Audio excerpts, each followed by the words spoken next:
Gently I placed the flowers on the grave of my beloved husband with much sorrow.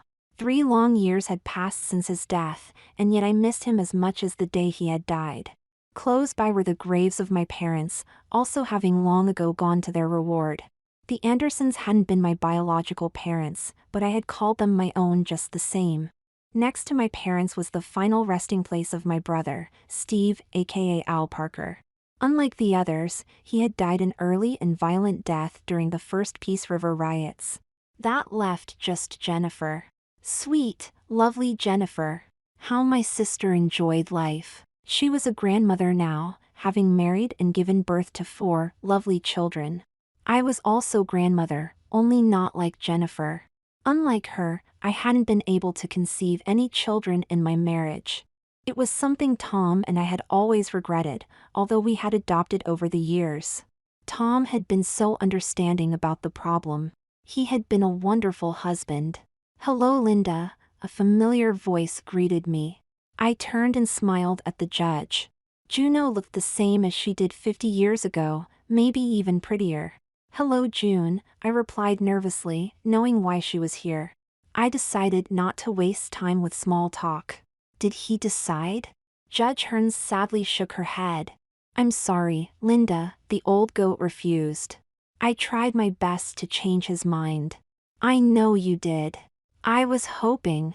It doesn't matter." I stood slowly and brushed the dirt off my skirt. "I miss him," June said tenderly as she stared down at Tom's grave. "In fact, I miss all of the Andersons. That's what I hate about living forever, having to say goodbye to the friends you make. It seems like they stay for just a little while and then they're gone." I didn't comment, so June continued. "I remember when I first met Tom. I didn't like him much. He was, I hate to say this, a man.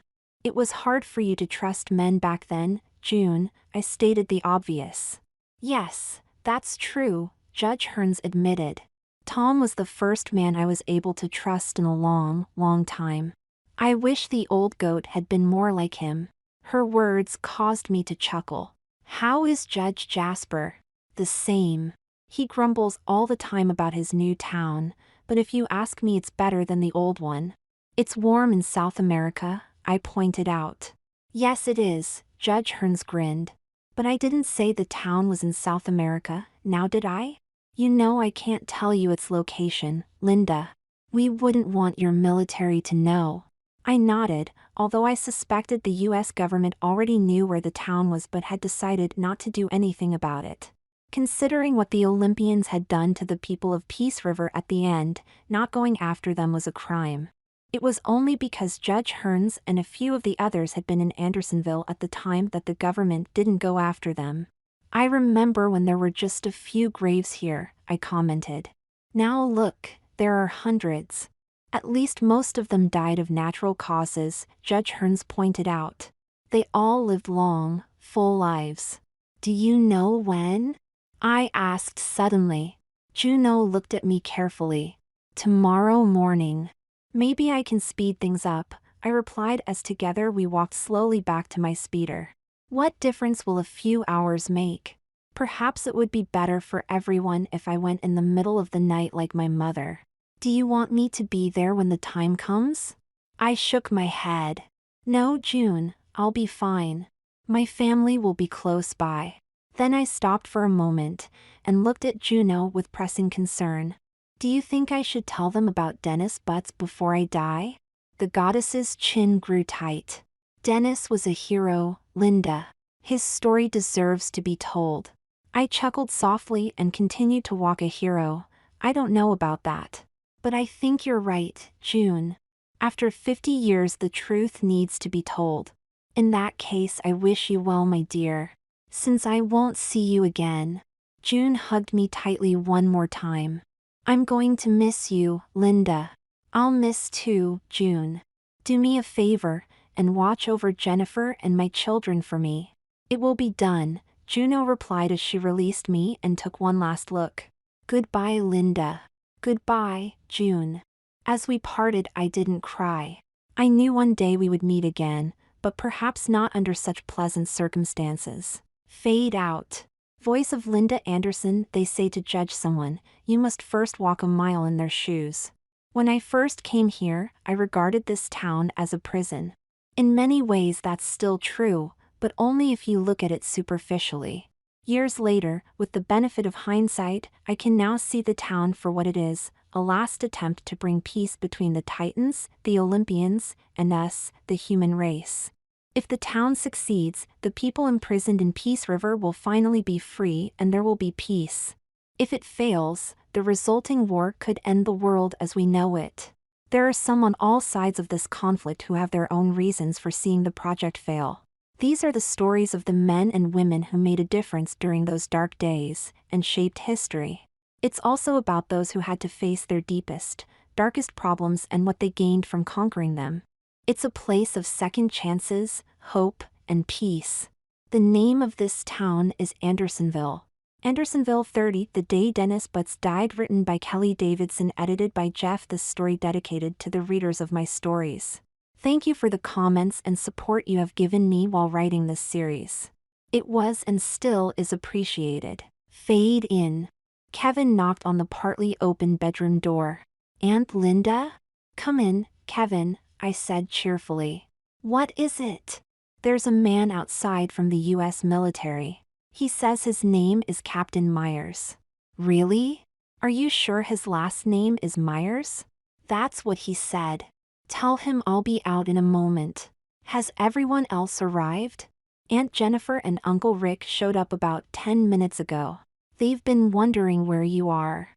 Tell Jennifer I'm not as quick as I used to be, I grinned.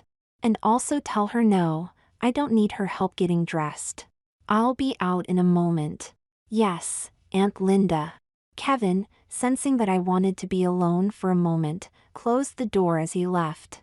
I took a good long look at myself. I didn't really look that old. Oh, I had gray hair and some wrinkles on my face, but I had kept myself in shape. I looked to be in my early 50s, not my late 70s. Of course, the reality was I was even older than that. The doctors couldn't understand why I was dying at such a young age. Carefully, I brushed my hair one more time and added another layer of lipstick before leaving. It felt good to be pretty one more time. When I walked into the main room, I took a good look at everyone. There was Jennifer with her husband and 2 of her kids who were almost grown. My sister gave me a big smile. In the corner sat Kevin, the son of the late Ashley Gang. He had come to live with us after Jupiter had executed the rest of his family. I worried about him. Despite my best efforts, Kevin still had a lot of hate and resentment toward Judge Jasper. It was my fear that he would try going after him one day. That would be a tragic mistake if he did. Next to him sat Melissa with her 3 kids. She was a lovely woman, with fluffy blonde hair that curled and hung gently down her back. Melissa looked as pretty as her mother, Sally Anderson, used to.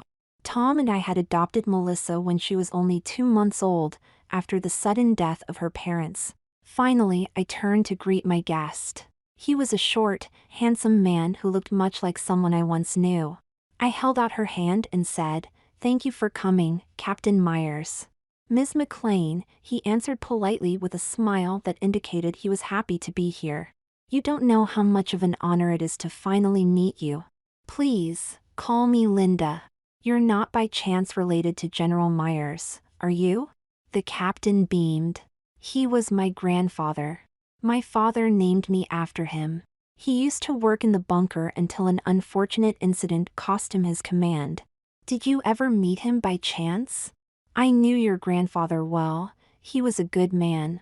Did you know that after Dennis Butts removed your grandfather from his post, he reconsidered his decision and blotted out the incident from his record? Later on, he recommended your grandfather for promotion." "No, I never knew that. My grandfather always wondered how he was able to make general with that reprimand looming over his head. There are many stories I could tell you, Captain, but I suspect you're here for one reason." "That's correct, ma'am. I'm here to find out what really happened to Dennis Butts. There are all those rumors floating around out there. Is he really dead?" I pressed my lips together tightly. "Yes, Captain, he's dead. Some would say he died a hero's death almost 50 years ago, and until today only Judge Hearns and I knew how. I suppose I should start at the beginning. Please, have a seat. Captain Myers sat down next to me and I took his hand. Tell me, Captain Myers, have you even experienced the trance power? No, but I've heard it's an incredible experience. It is, if the story is enjoyable. Prepare to be blown away, Captain. I smiled and closed my eyes. Slowly but surely everything around us faded away. I should have been working, but my mind was flooded with too many things for me to concentrate on my job. In 27 days I would be married. Married, as a woman. If someone had told me my future when I was still a teenager, I would have said they were nuts. Now I wondered if I wasn't nuts. Not only was I marrying a man, I was marrying someone who looked the way I used to. Daydreaming again, Linda? June asked humorously from her office doorway. Sorry, Your Honor, I replied sheepishly. I'm just thinking about next month. I see. The judge smiled tenderly at me. Is Tom stopping by today? I shook my head. He's out of town taking care of some personal matters. Oh, that's too bad. It's always nice to see him here. He makes you so happy. I blushed. I didn't know it showed. It does, the judge laughed. Don't worry, Linda, I won't tell anyone. Thanks, I grinned, and then frowned slightly. It's a little scary sometimes, June. My life is going to change, and there are times I find myself wondering if I'm doing the right thing. That's just nerves, June reassured me. All brides feel that way as the time gets closer. A few years from now, when you have kids running around your feet, you'll be wondering what you did before you had them. Believe me, Linda, your life is going to turn out just fine if I have anything to do with it. And you do, I half grinned. Only when I'm needed, she replied truthfully. This is your life, and like a friend I'll be there to support you when it's required. However, I'm not going to butt into your affairs. Your happiness is what you make of it. Thanks, June. That is perhaps the best gift anyone could give me. She chuckled. If only buying all my presents were that easy. How about I take you out to lunch later on? Can I take a rain check, June? I'm supposed to have lunch with Dennis today, unless you want to join us? She shook her head and gave me a humorous grin. No, that's okay. We'll do lunch another time. If I know Dennis, he probably wants to talk to you about something he doesn't want me to know anything about. I'm sure it's nothing, I laughed. You have to decide, Cryas insisted. We cannot wait any longer. Can I count on your assistance or not? Dennis rubbed the top of his forehead. For years he had delayed giving Cryas his word, although he hinted that he would when the time came. Now it had, and Dennis was about to make a decision that would affect the rest of the world. The fate of billions of people rested on his shoulders depending on what he said. The director had never backed away from making the tough decisions, but now he was feeling the heat. I need more time, Cryas. Time, he raged. You've had time, Rhea, plenty of time. The chemical is ready, my men are trained, and the day when it is most convenient to strike is fast approaching. I have to start finalizing the plans. There is no more time, Rhea. Either you're in or you're out. Cryas prayed that he was in. He may have had the backing of his people, but it was Dennis who held the power. If he didn't join, it would leave Cryas in a serious bind and the old god would lose face. You're talking about war, Cryas, Dennis defended himself. I don't take that lightly, and you have been very vague about what my role will be. Give me your word and I'll tell you everything, Cryas promised. If I give my word, it's binding. What is it you want of me? Tell me first, then I'll decide. The old god sighed. Dennis was no fool, nor could he be told the entire truth. Cryas decided to tell him just enough to get his cooperation. After we strike Rhea, you will get the American planes and troops to attack. This will keep the Olympians busy, and weakening them at the same time. While this is going on, my men will attack the caves and free our people. We will arm them, and when the time is right, strike at the heart of Peace River. Together we will bring the Olympians to their knees. And the people of Peace River? You promise that they'll recover from this chemical's effect? Yes, of course, Crius lied in an irritated tone. How many times do I have to tell you, Rhea? This chemical will only put them into a dreamless sleep. They'll be fine, unless of course the Olympians do something to them. I can't prevent the Olympians from harming anyone. Dennis turned and looked out the window. How could he even consider doing this? He had made friends with some of the Olympians. Now he was going to stab them in the back. Could he allow himself to agree to this madness? If he did, what happened if the situation escalated? Dennis knew that despite what Crius had told him, he was the key to this operation.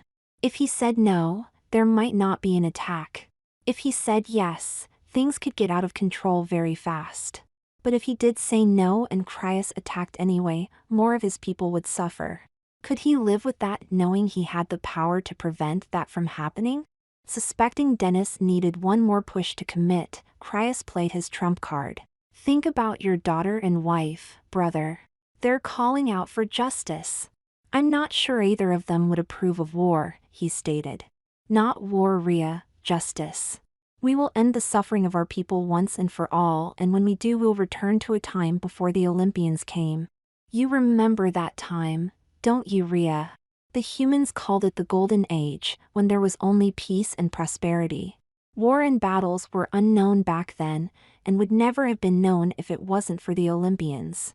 We owe the people of this planet a chance to return to that time once more, and we can do it if you join us. Rhea, think of all the crimes the Olympians are guilty of against our people. The time to repay them for their cruelty is now. The time to repay them for what they did to your daughter is now. The time to repay them for what they did to your wife is now. The words bit hard into Dennis' conscience. Crius was right, the day of reckoning had come. His treaty with Jupiter was rocky at best. Although the king of the Roman gods had agreed to release a certain number of titans each year, there had been no more released since Crius. Every time there were talks about releasing more of his people, Jupiter would claim the titans had violated the agreement somehow and he wasn't required to release anyone. Technically, Jupiter was within his rights to do so, but that didn't sit well with those titans who were free and waiting for their loved ones to join them. They didn't care about the politics, all they wanted were results. Crius had heard their calls and stepped in, thus gaining him great power among their people. Unfortunately, he still needed the director's help to succeed. Dennis was tempted by the offer. He had slowly come to the realization that despite what Jupiter had promised, the Roman god would continue to find ways not to honor his agreement. It was almost as if Jupiter were trying to goad them into war. Could his dream succeed under these present conditions? Dennis knew it couldn't. He still believed, but he also knew there needed to be a change. He made up his mind. Juno will not be harmed, nor will any of the others, he stated outright. Cronus made the mistake of allowing it. I will not.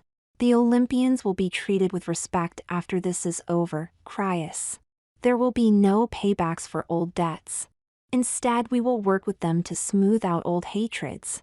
After their defeat, we'll bring them here to live in peace with any of our people who wish to join them. Unlike other wars, there will be no retribution for past mistakes. Crius was in anguish at what he heard. No retribution? The Olympians were to be treated as guests? His followers would never agree to that. Some of our people won't like that ruling, Crius pointed out. This isn't debatable, Dennis replied forcefully. If we don't stop the circle of hate, then this war will be like every other war, just a number in a series of wars. I want this to be the last. If you want my support, then you'll swear to me right now that you and your followers will abide by my wishes. You're our leader, and I think it is a wise ruling, brother. I give you my word that what you say will be obeyed by me and my followers. Crius almost choked on the words. When does this begin, Crius? 2 nights from now. So soon? The moon will be full and close to the earth. It's a time when they'll be at their weakest. I've already delayed this operation by 2 months so we could take advantage of this situation. Dennis nodded. I'll talk to the general and tell him the people of Peace River are in grave danger. This will force the president to allow military action to begin against them. I only hope it doesn't spread. With us on the inside, they don't have a chance, Rhea. We'll end this before they know what hit them. I hope you're right, Cryas. Dennis looked at his watch and frowned. I have a meeting to go to. I'll talk to you later, Cryas. I look forward to it, brother. Cryas walked him to the door, then smiled brightly after he was gone. He put his hands together like he was praying and held off shouting for joy. There was reason to celebrate, but it would have to wait until after the mission.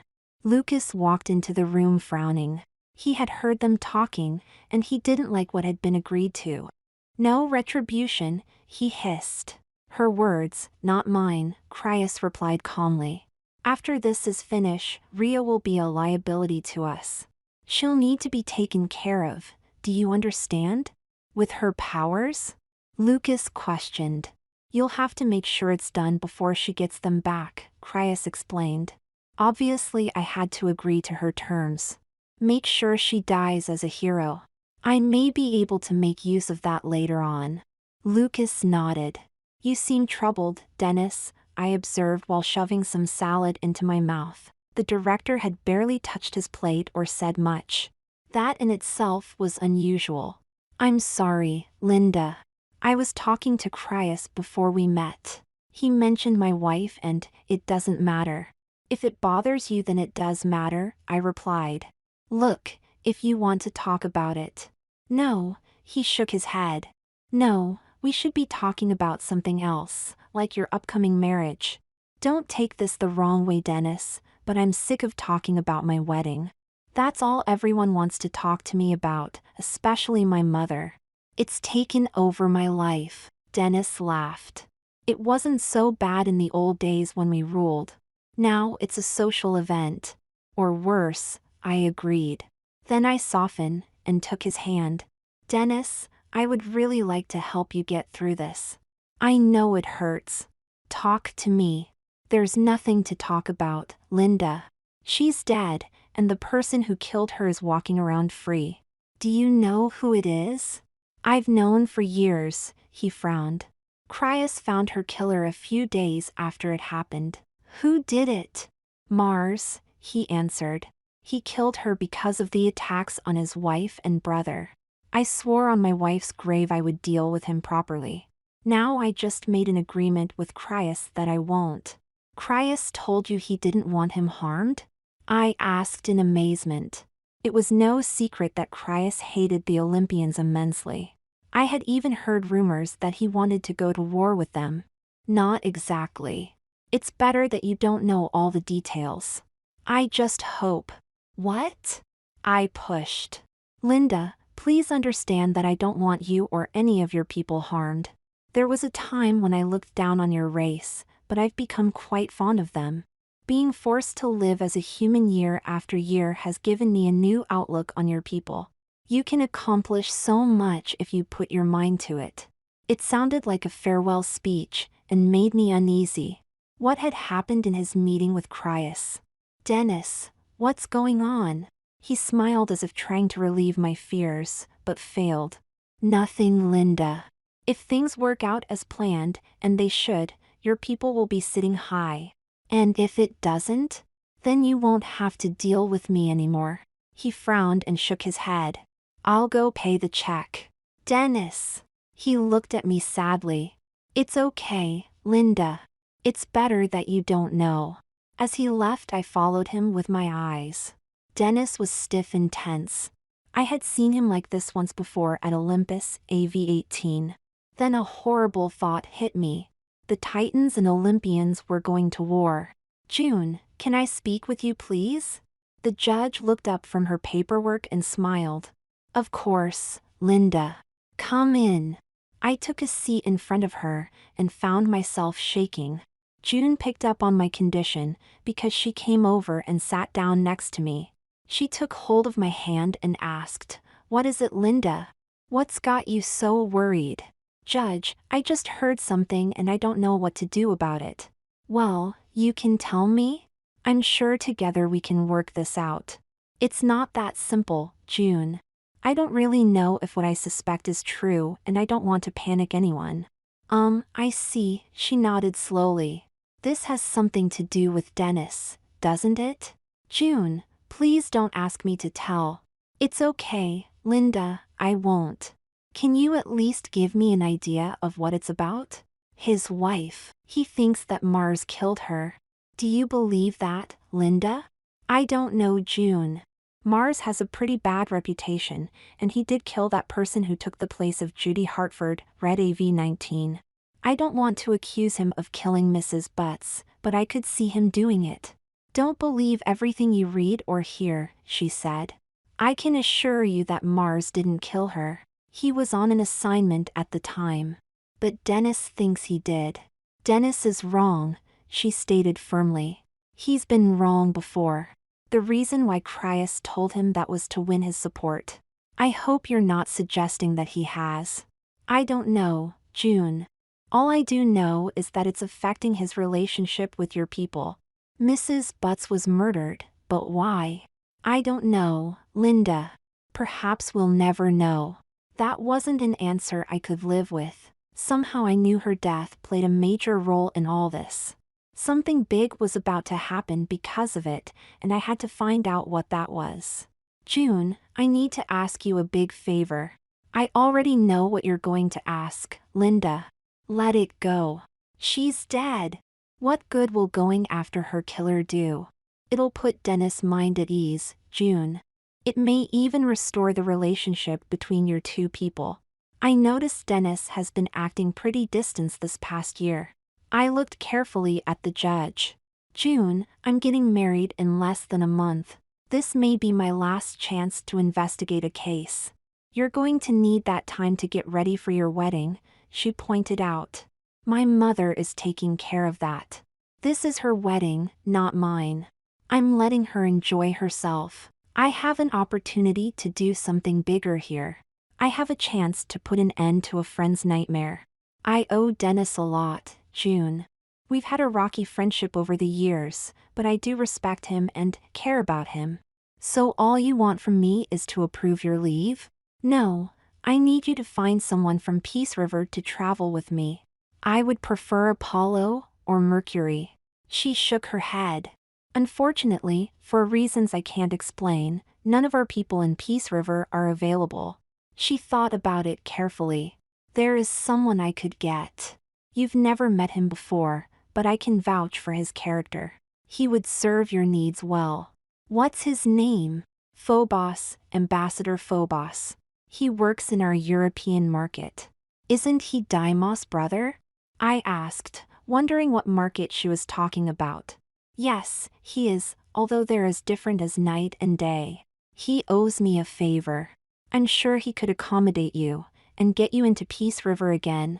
What makes you think I'll be going to Peace River, June? Because I suspect that's where your investigation will take you. I know how your mind works, Linda. Even though I just told you Mars was on assignment and didn't kill Mrs. Butts, you're still going to check it out. I suppose that's the only prudent thing to do. Do you want me to see if he's available? Yes, please. Judge Hearns picked up her phone and made a call. When the other person answered, she started speaking in a language I couldn't understand. It sounded like Latin, but I wasn't sure. They conversed for a few minutes and she hung up the phone. He'll be here tonight. You can leave in the morning. Thank you, June.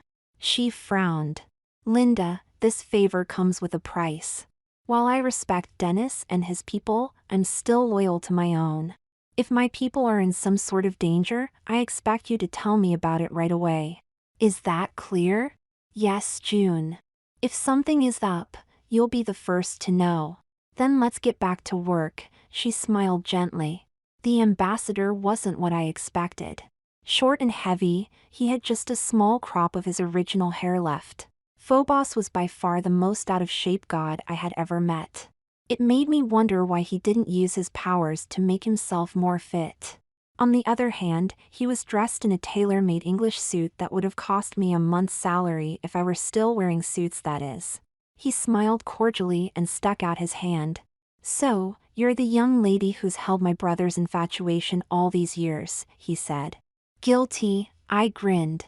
I liked the ambassador. He was nothing like his father, who seemed grumpy and angry all the time.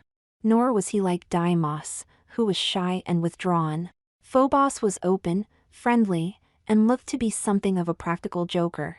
Linda Anderson, I said, taking his hand. You can call me Linda, Mr. Ambassador. He chuckled. So formal.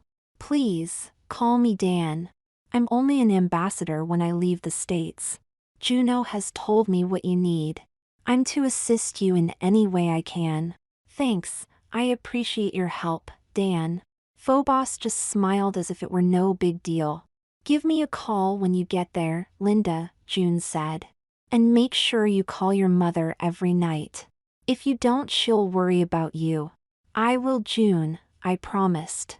Then good luck, she replied. Take care of her, Phobos. My lady, she's in good hands, the young god replied smoothly. We were flying high somewhere over the state of South Dakota. Judge Hearn's private plane wasn't huge, but it wasn't small either. It was meant to seat 20 or so people, and being alone in the main cabin made it seem bigger. I gazed out at the ground below, wondering if I was doing the right thing. Maybe I was sticking my nose someplace where I shouldn't be sticking it. I kept telling myself that I was doing this for Dennis, but the truth was it was more than that. This was my last chance to relive a part of my old life, to be Tom McLean, Private Eye. Okay, I was a female now, but that wasn't going to stop me from enjoying this. I was going to make this moment count. The door between the cabin and the cockpit opened, and Phobos stepped in and sat down next to me. Enjoying the flight? He asked. Yeah, wait a minute. Who's flying the plane? I am, he grinned. Relax, Linda, I'm still in control. So, a penny for your thoughts. I laughed at his openness. I was thinking about my life, and how it's changed. Soon it'll change again. Life is like that, he grinned. A few years ago I was a traffic cop in Peace River. Now I'm jetting setting around the globe. What is it that you do, Dan? I represent my people, Linda. As you know, the Titans have a pact with your country, and a few others. Our people have done the same. The problem is, someone has to talk to them from time to time.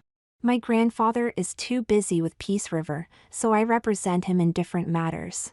Like snatching their people and whooshing them off to Peace River? He chuckled. Those are strong words, Linda. We give those who are dying a second chance to live. I've heard that before, Dan. I'm not arguing that you save their life. What bothers me is that you don't tell them the full story about living in Peace River. True, it's a buyer beware situation. Humans rarely ask the right questions. In fact, they hardly ask any questions at all. Most of the time all they want to know is if this is on the up and up. On the other hand, 97% of the people who live in Peace River are completely happy. I don't know of any other town that could beat our numbers. You could be open and honest about what they're getting themselves into, I suggested. True, but then so could the people we bring to Peace River, Linda. Most of the time they're also hiding something. I disagree that we're any more dishonest than the people we bring to our town. If they asked the right questions, we would tell them the truth. Most humans don't even ask. It was the same argument I had heard from the others. We're doing this for their own good. We're providing our people with a safe place to live, and we heal them from their life-threatening illnesses. We want them to be happy, so we provide them with a job and a nice home. Yet none of the Olympians ask themselves why so many of their citizens died each year trying to leave. None of them ask why the freedom fighters not only existed, but were growing in leaps and bounds. Not one of them wondered if there wasn't a better way to deal with the human race. Dennis was right, the Olympians didn't respect us as a race. We were no more than little children to them, who needed to be watched all the time. Then I considered all the trouble we got ourselves into, and wondered if there wasn't some truth to their reasoning. If we didn't respect each other, how could we expect others to respect us? Can I ask why you were picked, Dan? Phobos sighed. I wanted to get out of Peace River for a while. Don't get me wrong, Linda, it's a lovely place, but I had been there since its creation and I needed some excitement. My grandfather recognized that I could relate to your race easier than the others, so he gave me the job. I also watch over the others still in stasis. How many are there? A couple hundred. If the town ever grows, we can wake them up, if it ever grows. So many problems, I'm afraid. Like what? Water, food, and the right people. Creating the river around Peace River was a huge mistake, and yet because so many of your people would leave if we took it away, we need it there. What's the expression? We're stuck between a rock and a hard place. I'm sure my grandfather will work it out in time. He's always been able to in the past. Phobos paused for a moment, then asked, Tell me, Linda, what is it your people want? The same as what you want, Dan.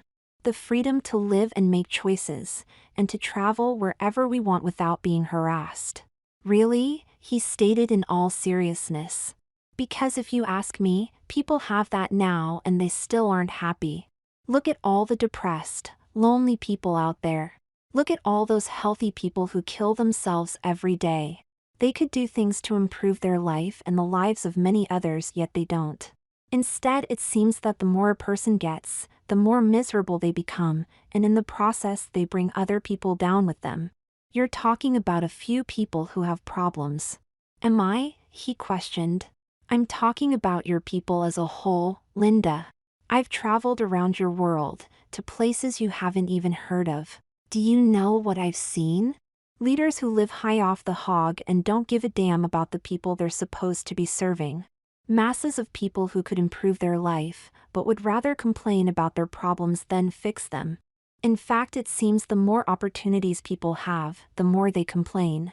Look at all the people in your country who live in nice homes, eat great food, and have at their fingertips hundreds of different entertainment options. You live like kings compared to the rest of the world, and yet you complain the loudest about how hard life is. It's clear material things don't make you happy. So what does? I don't know, Dan. It's different for every person. If I knew what would make everyone happy, I could bottle it and be a billionaire. Sure, we complain, but we also enjoy life to the fullest. Everyone gets down, and sometimes when we do, we complain too much. But that doesn't mean as a whole we're unhappy all the time, or even most of the time. Don't you ever get down? I suppose, but we act differently. How so? We take our frustrations out on others. You mean humans? I suppose that's true, he confessed. Our people can be very cruel at times. I had heard tales about the gods, how they had used humans as playthings for their amusement, like bullies on a playground. I hadn't seen much of that type of behavior around Peace River, but I had wondered if it still existed. Phobos looked out the window and remarked, We're almost to Baltimore. I guess I better get up front and land this plane. What? I looked out the window, and indeed I could see Baltimore just ahead. How in the heck did we get here so quickly? We've only been talking for 10 minutes. Good tailwind, he grinned just before entering in the cockpit. Yeah, right, I scoff. And if pigs had wings they could fly. You're right, they could, he replied with a grin. But my grandfather didn't think that was natural, so he put a stop to it. Phobos closed the cockpit door, leaving me to wonder if he had been serious. Phobos had arranged everything the night before. He taxied the plane over to a hangar where some steps were wheeled up to the door. From there it was only a short walk to a waiting 2002 Buick LeSabre. A minute later we were outside the airport gate. Pays to be a diplomat, Phobos smiled. Sure does, I agreed. So, where do we go first? Sudden it hit me, I had no idea. I had been so caught up in the moment of investigating my last case that I hadn't thought about how it was going to be conducted. I felt very foolish. Let's go to the police station and talk to the detective who did the investigation. Sure thing, boss, Phobos answered with a smile. As he drove, I took out a small notebook and made up a list of questions I wanted to ask. Luckily, I finished before we got to the police station. Mind if I come in? Faux boss asked. I've never seen a real investigation before, except on TV. Sure, Dan, I chuckled. Only it's not as exciting as they make it out to be. Mostly it's asking questions you already know the answer to. Why ask them? Sometimes the way they're answered will surprise you.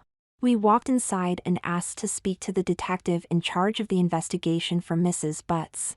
As we waited, I looked around the police lobby silently. Except for a few posters on the walls, there wasn't much to do but wait.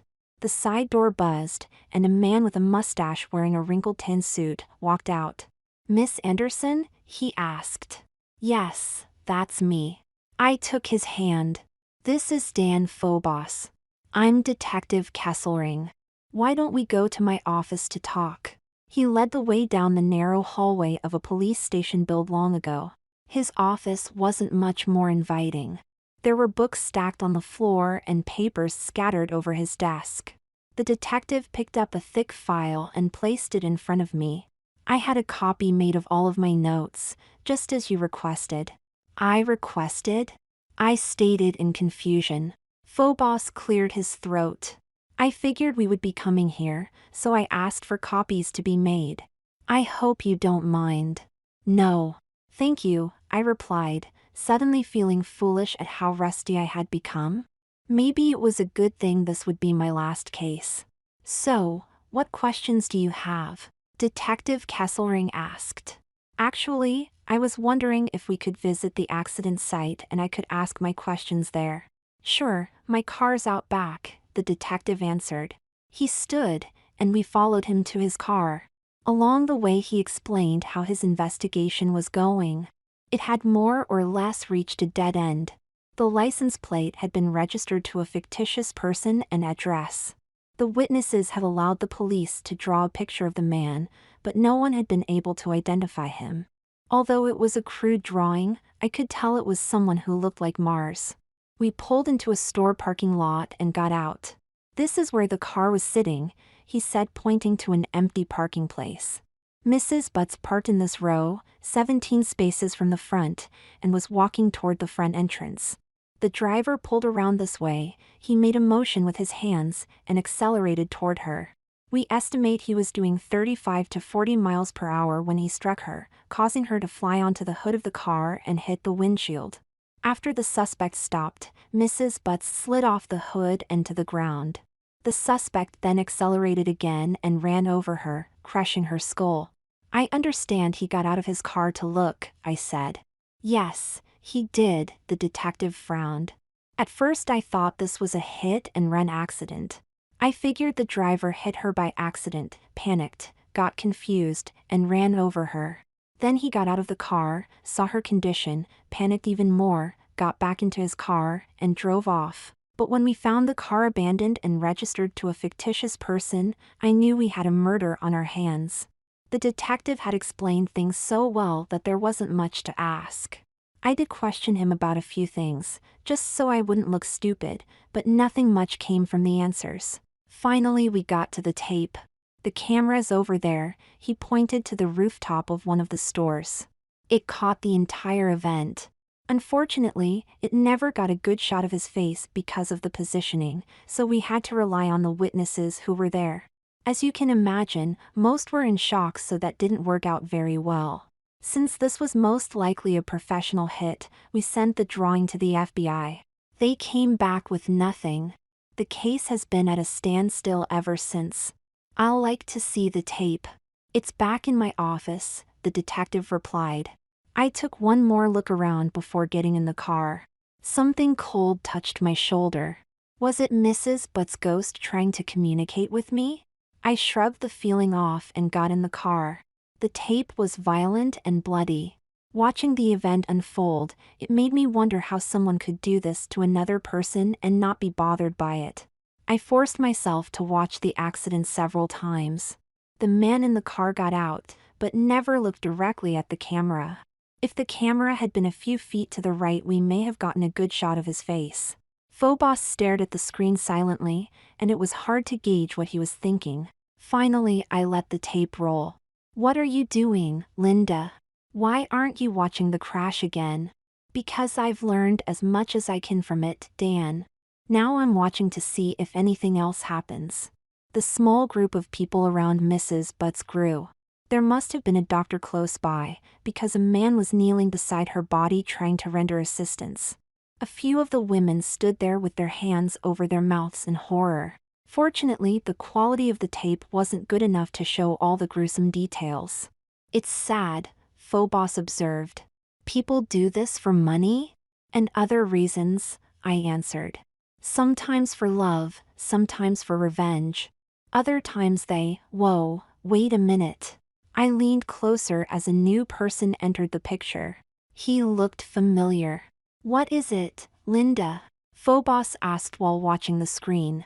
I know him, I gritted my teeth. Damn it, I know him. He's from Andersonville. Turn around and look at the camera guy. Unfortunately, the man didn't follow my suggested. He looked at the body, then turned in the opposite direction and disappeared off the screen. Shit, I know him. You can tell by looking at the back of his head? Phobos questioned in astonishment. Yes, I can, Dan. I've seen him before, I know it. I rewound the tape and played the part where he walked in again. Unfortunately, the camera didn't pick up enough of his face for me to recognize him. Now what? He asked. I didn't answer. I kept playing back the tape, praying for a break. Then I saw it. There. I froze the picture and I pointed to a young woman on the screen. We need to find out who she is. But why? Phobos questioned, now more confused than ever. Look at what's she doing, Dan. Phobos did and smiled. She's looking right at him. Which means she knows what this person looks like. Go get Detective Kesselring. Will do, boss, Phobos exclaimed, bursting with excitement. A moment later he was back with the detective in tow. Can you tell me who this is, detective? He looked, then frowned. That's Dorothy Augustine. She was a witness to the accident, but doesn't remember much. Do you know how I can contact her, detective? She moved recently, I know that. I asked her to keep in touch with me and she called me a few months ago. Let's see, where is her new address and phone number? Detective Kesselring shuffled through his papers until he found the information. He pulled it out and handed it to me. I only have a home number and address. No work number? He shook his head. It wasn't necessary. Besides, she changes jobs frequently. Why do you find her so important? No reason, I lied. She was close by when this happened. I'm hoping she can provide me with some more information. You're wasting your time, Miss Anderson. I've had her here several times already. She's too traumatized to be of much help. Sometimes women open up more to other women, detective. Perhaps she'll open up to me. The detective rubbed his chin doubtfully. I guess it's your time, Miss Anderson. What time is it? I asked nervously. We had been sitting in the car outside Dorothy Augustine's door for almost 2 hours now, waiting for her to show up. The same time it was the last time you asked Linda, only 5 minutes later, Phobos answered in an exasperated tone. At least I know what to buy you for your birthday, a watch. Where could she be? I asked absent-mindedly. It's after 7 already. Most people get home by 5:30 or 6. Maybe she had a date, or stopped to have a few drinks with some friends, Phobos replied. Calm down, Linda. We'll find her. I'm sorry, Dan. I don't mean to be so nervous. I just feel like something big is brewing at home, and my time is limited. Perhaps if we talked about something else it will take my mind off this. Sure, what would you like to talk about, Linda? How about you, Dan? Were you in the war? Wow, he grinned. Now that's a loaded question. I really shouldn't be talking about this with you, Linda. What the heck, I guess it won't hurt. I wasn't around during the First War, but I was for the Second. There were 2 wars? Yeah, but you probably only heard about the first one, called the Titanomachia. That war lasted over 10 years and won us our freedom. The Second War happened almost 200 years later. That's where the mermaids and cyclopes came from. What caused the Second War? A small group of titans, left over from the last war, built up a large army in secret and moved against us. It almost worked too, but we were able to stop them and regroup. The major blow came shortly after the war started, when we ambushed Crius and his army as they were crossing what is now known as the Black Sea. 20,000 men perished in that battle. Well, it wasn't really a battle. As I said, it was an ambush. We had help from Demo, Red AV-11, who betrayed Crius for the promise of his own power. Without their military leader, it was only a matter of time before the Titans fell. I thought Dennis was their leader. Phobos chuckled softly. Dennis, or rather Rhea, is no military leader. Politically she shines, but on the battlefield she's an amateur. In fact, she didn't join Crius until a few weeks before they moved, shortly after her daughter was murdered. My grandfather crushed her on the battlefield by leading her army into a trap. Her men fought bravely, but he held the high ground. They were soundly defeated. Why haven't I heard of this war before? Phobos tugged at his small beard. That's a good question, Linda. Unlike the Titanomachia, there weren't really that many battles. Most of them were what you would call small skirmishes, sometimes less than 100 men on each side. Secret weapons were the theme, like the creation of the Cyclopes and the mermaids, among others. There were only 3 major battles, the first attack followed by the 2 I just mentioned. In less than a year it was over. There were no glorious victories in this war, and without glory there wasn't any reason to remember it fondly. Sort of like the difference between World War II and the Korean War. The remaining Titans in that war were defeated and banished below. But not Rhea, I pointed out. If she was the leader of the Second War, why wasn't she imprisoned like the rest? Why does Jupiter allow her to walk the earth, even if her movements are monitored? Ah, but now you're getting into an entirely different area, one which I shouldn't talk about, Phobos smiled. My grandfather's reasons are his own, Linda. Let's just say he owed Rhea, and repaid her. Owed her for what? Sorry, family secrets, he grinned. I wonder how many skeletons I would find in your family's closet, I commented dryly. A great many, I would imagine. If your grandfather was repaying Rhea back, it doesn't explain why all these years he forced her to live as a man. Did she do something similar to him?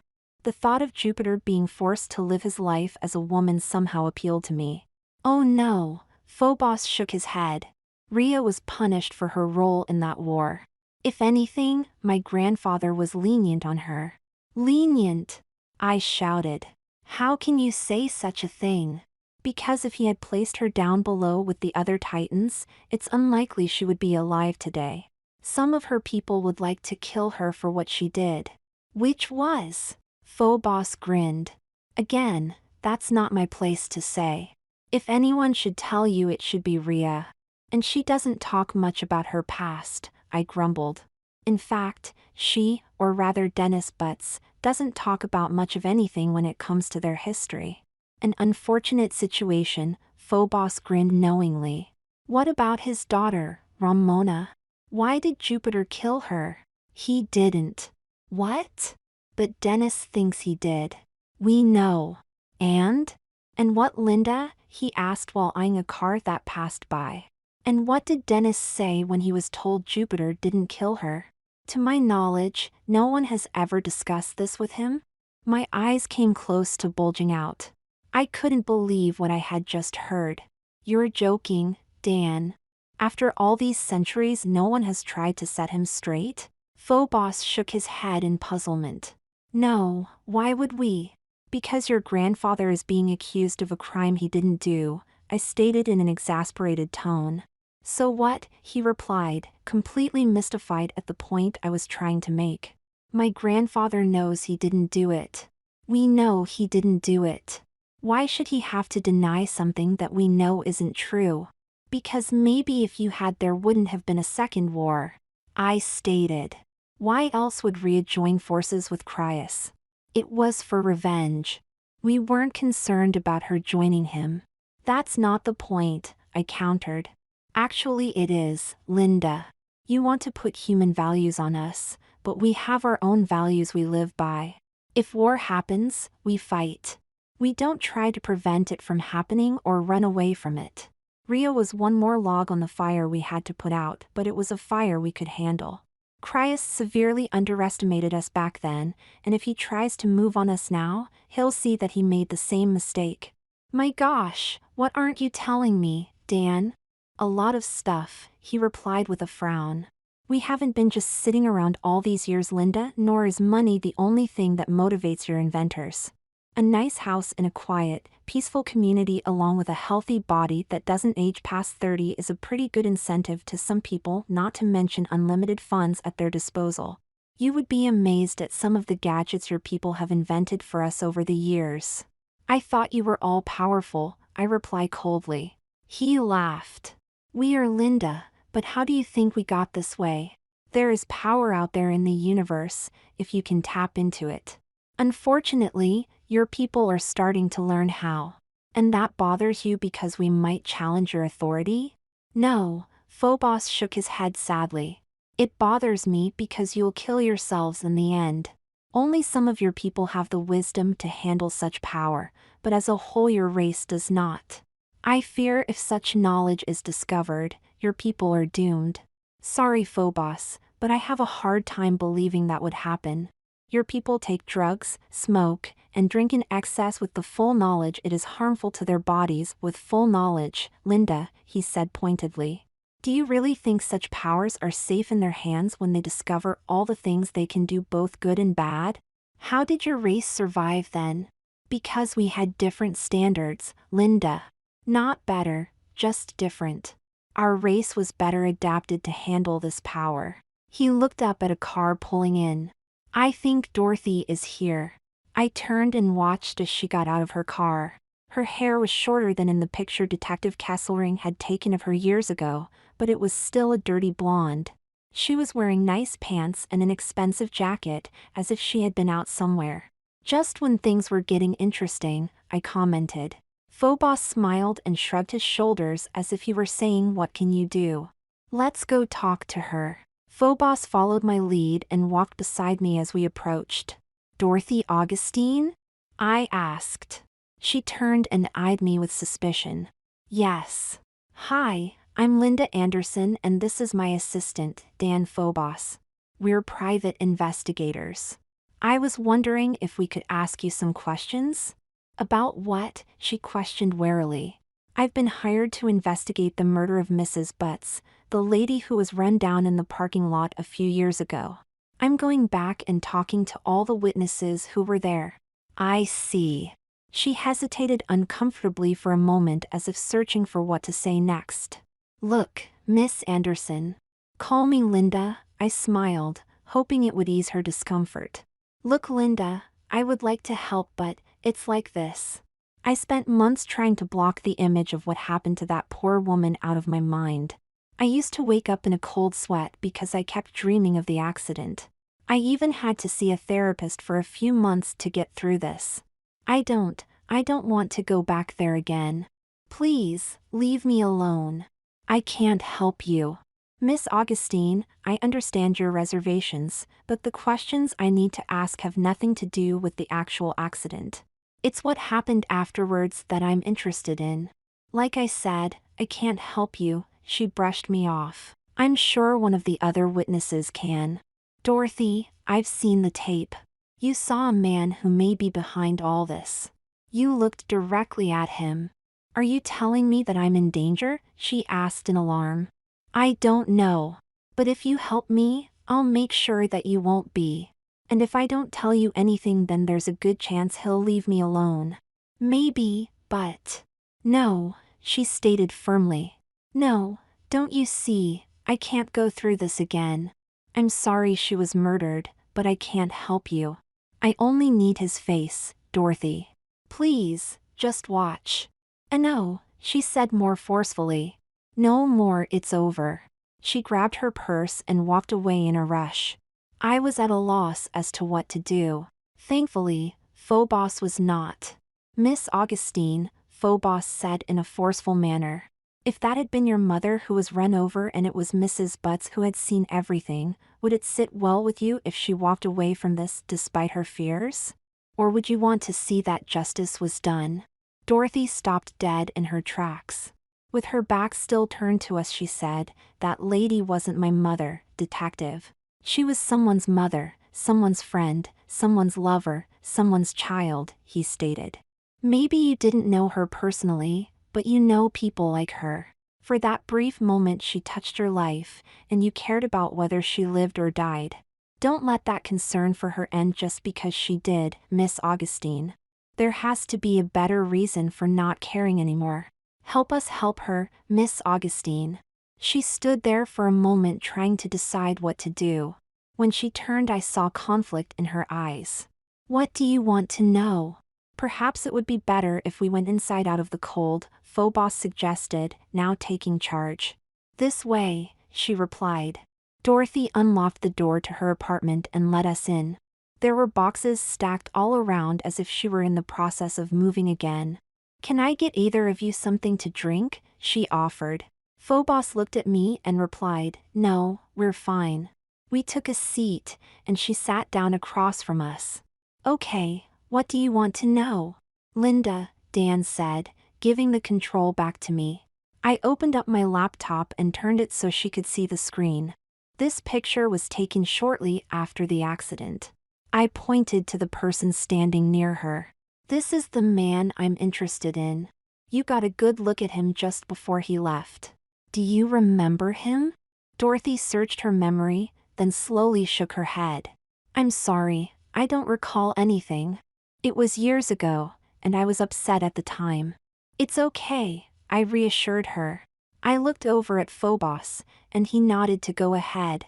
"Dorothy, there's a method I can use to help you remember.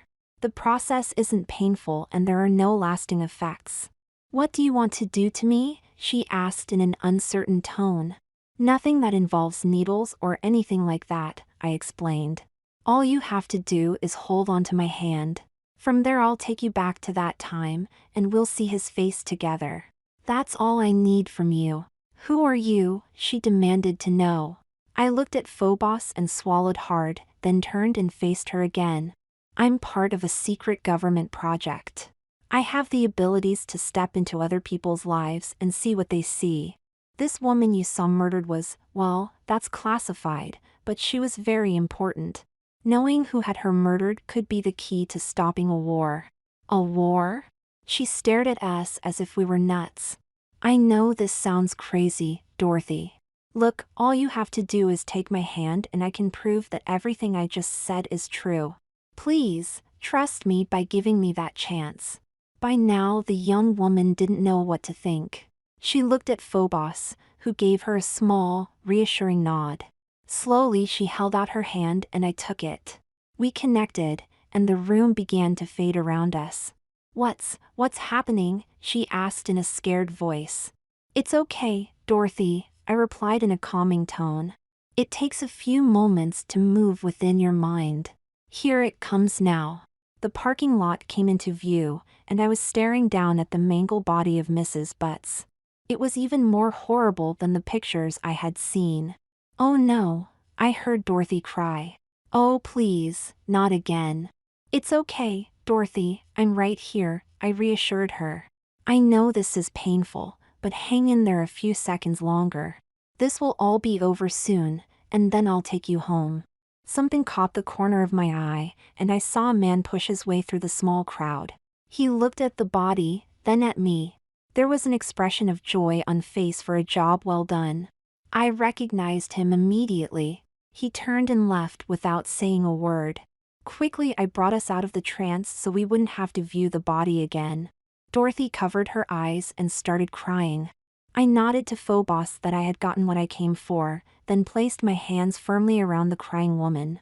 "I'm sorry, Dorothy. I know reliving this again was upsetting, but the information you had was important." "Do you know who did this?" she sniffed. "I have a good idea. Can you stop this war?" I shook my head. "I don't really know, Dorothy. I haven't got the full picture yet. There are pieces still missing that I need to find." Then I smiled at her gently. You've been a big help to me. Thank you. You're welcome. She sniffed and then looked at me nervously. What do you plan to do with me now? Nothing, Dorothy, I reassured her. In time you may find out what role you played in all this. Until then, I'm asking you to keep this a secret. She gave me a sick chuckle.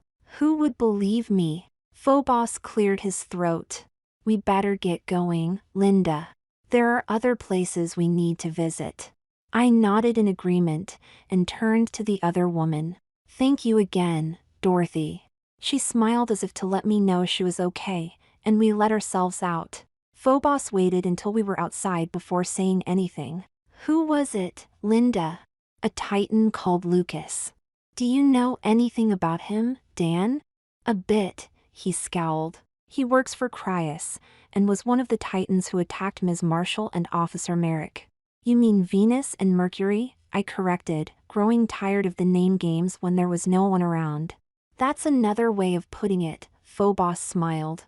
Diana, Apollo, and Mercury set a trap for him, but ended up catching his partner, Leo, instead. I guess it wasn't your lucky day, I replied. Where's Leo now? Underground, he answered nonchalantly. I knew what he meant. Leo was being held in the caverns below Peace River, known to the Olympians as the Tartarus. Did your people question him, Dan? Yes, but he wouldn't talk. Why didn't you make him? Torture, Phobos stated in mock surprise. What do you think we are, Linda? Barbarians? Do you really want me to answer that? The Roman god laughed. Oh, you're a funny one, Linda. It's a good thing I have a sense of humor. Then he stopped laughing and got serious. The truth is, Linda, we figured Leo didn't know much anyway. He was a small fish following orders from a bigger fish. If it weren't for his buddy Lucas, he wouldn't have gotten his hands dirty in the first place. So, where does that leave us? I'm not sure, I said slowly. Your father, or someone who looked just like your father, murdered Mrs. Butts with the help of Lucas. You still think my father is involved in this? Phobos questioned with a just twinge of anger to his tone. I haven't ruled him out, I admitted carefully. Maybe he was working with Lucas. Clearly you don't know my father, Phobos scoffed. He would never work with those Titan scum. You may be right, but I have to find out for myself. Besides, that's not what's bothering me. Why did they kill Mrs. Butts in the first place? She didn't have anything to do with this. Do you think Dennis would agree to war if she were still alive? Phobos stated boldly. A cold chill went down my spine. Could there be any other reason? Phobos saw my reaction and smiled triumphantly. Peace River then? I nodded slowly. Peace River. Excellent, he grinned while pulling out his phone. I was standing in a huge room surrounded by polished, oak benches that rose up to create a circle pit. The scene was something straight out of the Roman Empire era. Each god had his or her place, the less important sat higher up, although I suspected each had an equal say in things. So this where the Olympians came to debate and hash out their problems. I could just imagine old Jupiter walking around the pit expressing his opinions while the others looked on. It had to be an impressive sight. Slowly the room began to fill as each god came in and took his or her seat. I found myself a little intimidated as they stared down at me with pressing concern. Fortunately, they sat together on one side of the forum. Judge Hearns was also there, sitting prominently in the front row. She gave me a reassuring smile to calm me down. It helped knowing I had at least one friend in the room. Jupiter sat next to her looking over some notes. When the last Olympian arrived, he stood and held up his hands to silence everyone. I've been approached by Ambassador Phobos, who is requesting an audience for Linda Anderson. It seems our Titan friends are up to something, and Miss Anderson has been investigating the matter. I am granting his request. Jupiter then stopped and glared sternly in my direction. Miss Anderson, his voice boomed out in a harsh tone. You've been given an honor that few of your people have ever had to address us in a formal setting. With that honor comes responsibility. You will therefore be respectful to us at all times. Although this is a place of debate, you will not be getting into a shouting match with us. You will state your business clearly, respectfully, and without any of your usual sarcasm. If you break any of these rules, I will silence you. You have the floor." Judge Jasper took a seat in smug silence. I may have had their attention, but he had made it clear who was in charge. I cleared my throat and looked at the Olympians who sat there in silent interest. Standing in the pit, I could feel the power that the forum held. At that moment, the eyes of Peace River were on me. A few years ago, Denise Butts' spouse was murdered in a hit-and-run accident. Such murders happen all the time in my world, usually for love or money, but this one was different. Revenge seemed to be the reason for her death, or so we were led to believe. A videotape filmed the event, and it showed someone who looked like Mr. Marshall stepping out of the car that struck Mrs. Butts. That car was later found abandoned. Am I being accused of a crime? Mars asked defensively. I shook my head. No, not by me anyway. However, this tape has caused others to believe you're responsible. I choose my next words carefully. It would be helpful to my investigation if you could tell me where you were that day, Mr. Marshall. So you are accusing me, he replied heatedly. I'm just trying to piece this all together, I answered calmly. I don't need to explain anything to you, Mars stated in a blustery fashion. My business is just that, my business. What I do is of no concern to you. I noticed he hadn't denied killing Mrs. Butts. Was this intentional? I didn't mean to offend you, Mr. Marshall, I replied, trying to smooth things over. I'm offended by the implication, Mars shot back in an even more boastful tone. He rose swiftly, and I knew I was about to get an earful. Thankfully, Juno also stood to intercept his attack. I think what Linda is asking in as diplomatic of a manner as she can is, did you have anything to do with the murder of Denise Butts' wife? Why didn't she ask then? Mars stated, his angry eyes now focused directed on me. I suspect Linda was afraid you'd be upset if she did, Juno pointed out humorously. That brought a round of chuckles from the others Olympians, including Jupiter. Mars looked angrily around at them in embarrassment, but held his temper in check. I had nothing to do with her death, he stated without emotion. Does this satisfy your curiosity, Miss Anderson? Thank you, I answered with a nod, then turned my attention to Jupiter. With him I was going to have to be really careful. Judge Jasper, some Titans believe it was you who murdered Dennis' daughter, Ramona. Yes, he confirmed as if this were old news. I was wondering if you knew who is responsible? Her actual death, no. However, I was in her company prior to when that happened. This earned him a look of contempt from Juno, who was still married to him at the time. Jupiter ignored her poisonous glare and continued. She told me Atlas had visited her recently, and tried to get her to join him in a war against us. He figured if she was on board, Dennis Butts would follow. Ramona told me she had refused his offer, and that Atlas was angry about it. I always assumed he killed her after I left to frame me, in the hopes Rhea would join them. As it turned out, his plan worked. So I've been told, Your Honor. I appreciate you telling me this. He looked at me curiously. For what purpose did you wish to know, Miss Anderson? Our people have mostly forgotten that war. Why is it important to you? Because I believe the two murders are related, Your Honor. I heard Mars scoff at the idea. I ignored him and continued. Almost 10,000 years ago someone murdered Dennis' daughter and blamed you to get his support. I believe someone is trying to do the same thing with his wife's death, only this time they're using your son as the scapegoat. Do you know who that someone is? He asked. No, Your Honor, I frowned. However, if you allow me to speak with Leo and Atlas, I believe I can get you your answer. Jupiter rubbed his beard for a moment in thought. It's unlikely either will talk to you, Miss Anderson. If what you say is true, and the Titans are preparing to strike, they will be less likely to answer your questions. That may be, Your Honor. However, I have nothing to lose by trying. Jupiter nodded as if he understood, then turned and spoke directly to a man nearby. Luther, Do you object to her request? The man was thin and lanky, with a neatly trimmed beard that was narrow enough to almost be a goatee. His skin was pale as if it didn't see the sun very often, and he had brilliant green eyes. I knew right away it was the god of the underworld, Hades, also known as Pluto. No, not as long as she makes no attempt to aid anyone there. I will escort her myself, brother. Jupiter nodded and turned back to me. Unless you have something else to say, Mrs. Anderson, our business is concluded. Thank you for your time, Your Honor, I bowed respectfully. He grunted unimpressed and rose. Slowly the others followed him out. Phobos approached me with a big smile on his face. You did great, Linda. How do you feel? Like I'm about to throw up, I stated nervously. Phobos laughed and patted me on the back.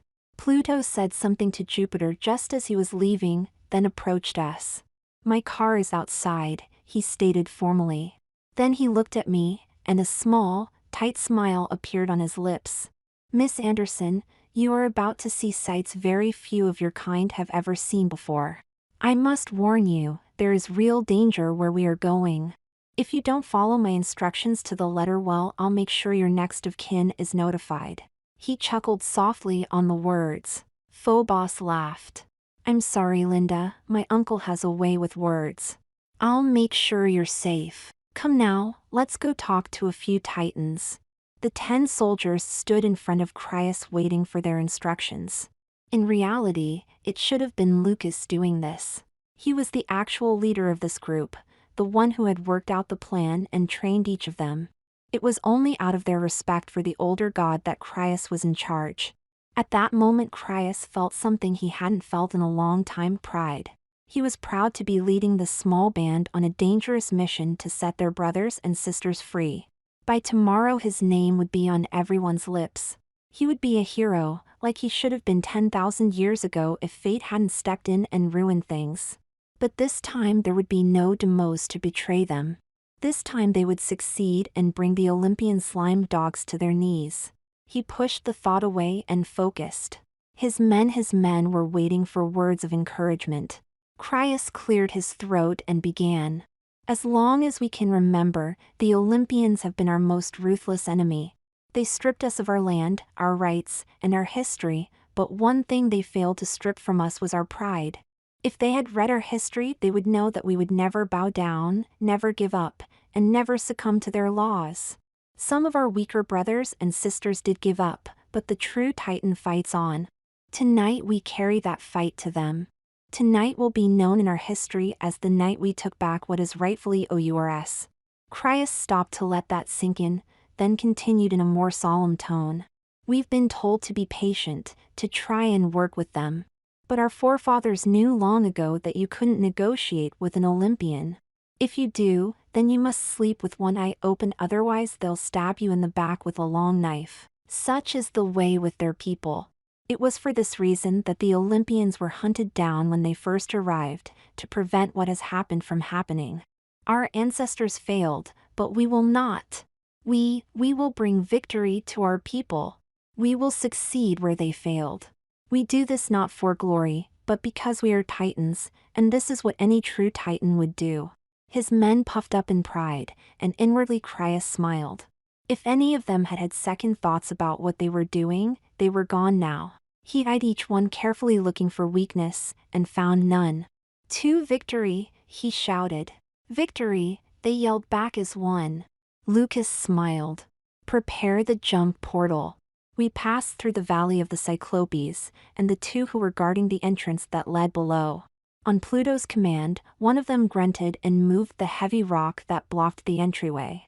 Watching the Cyclopes do so, I had serious doubts that a group of men could have moved it as easily. This way, Pluto motioned. Inside was nothing more than a long, dimly lit tunnel.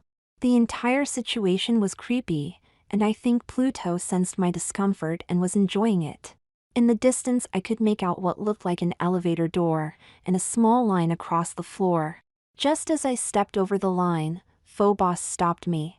Uncle, he said in a serious tone. Pluto chuckled.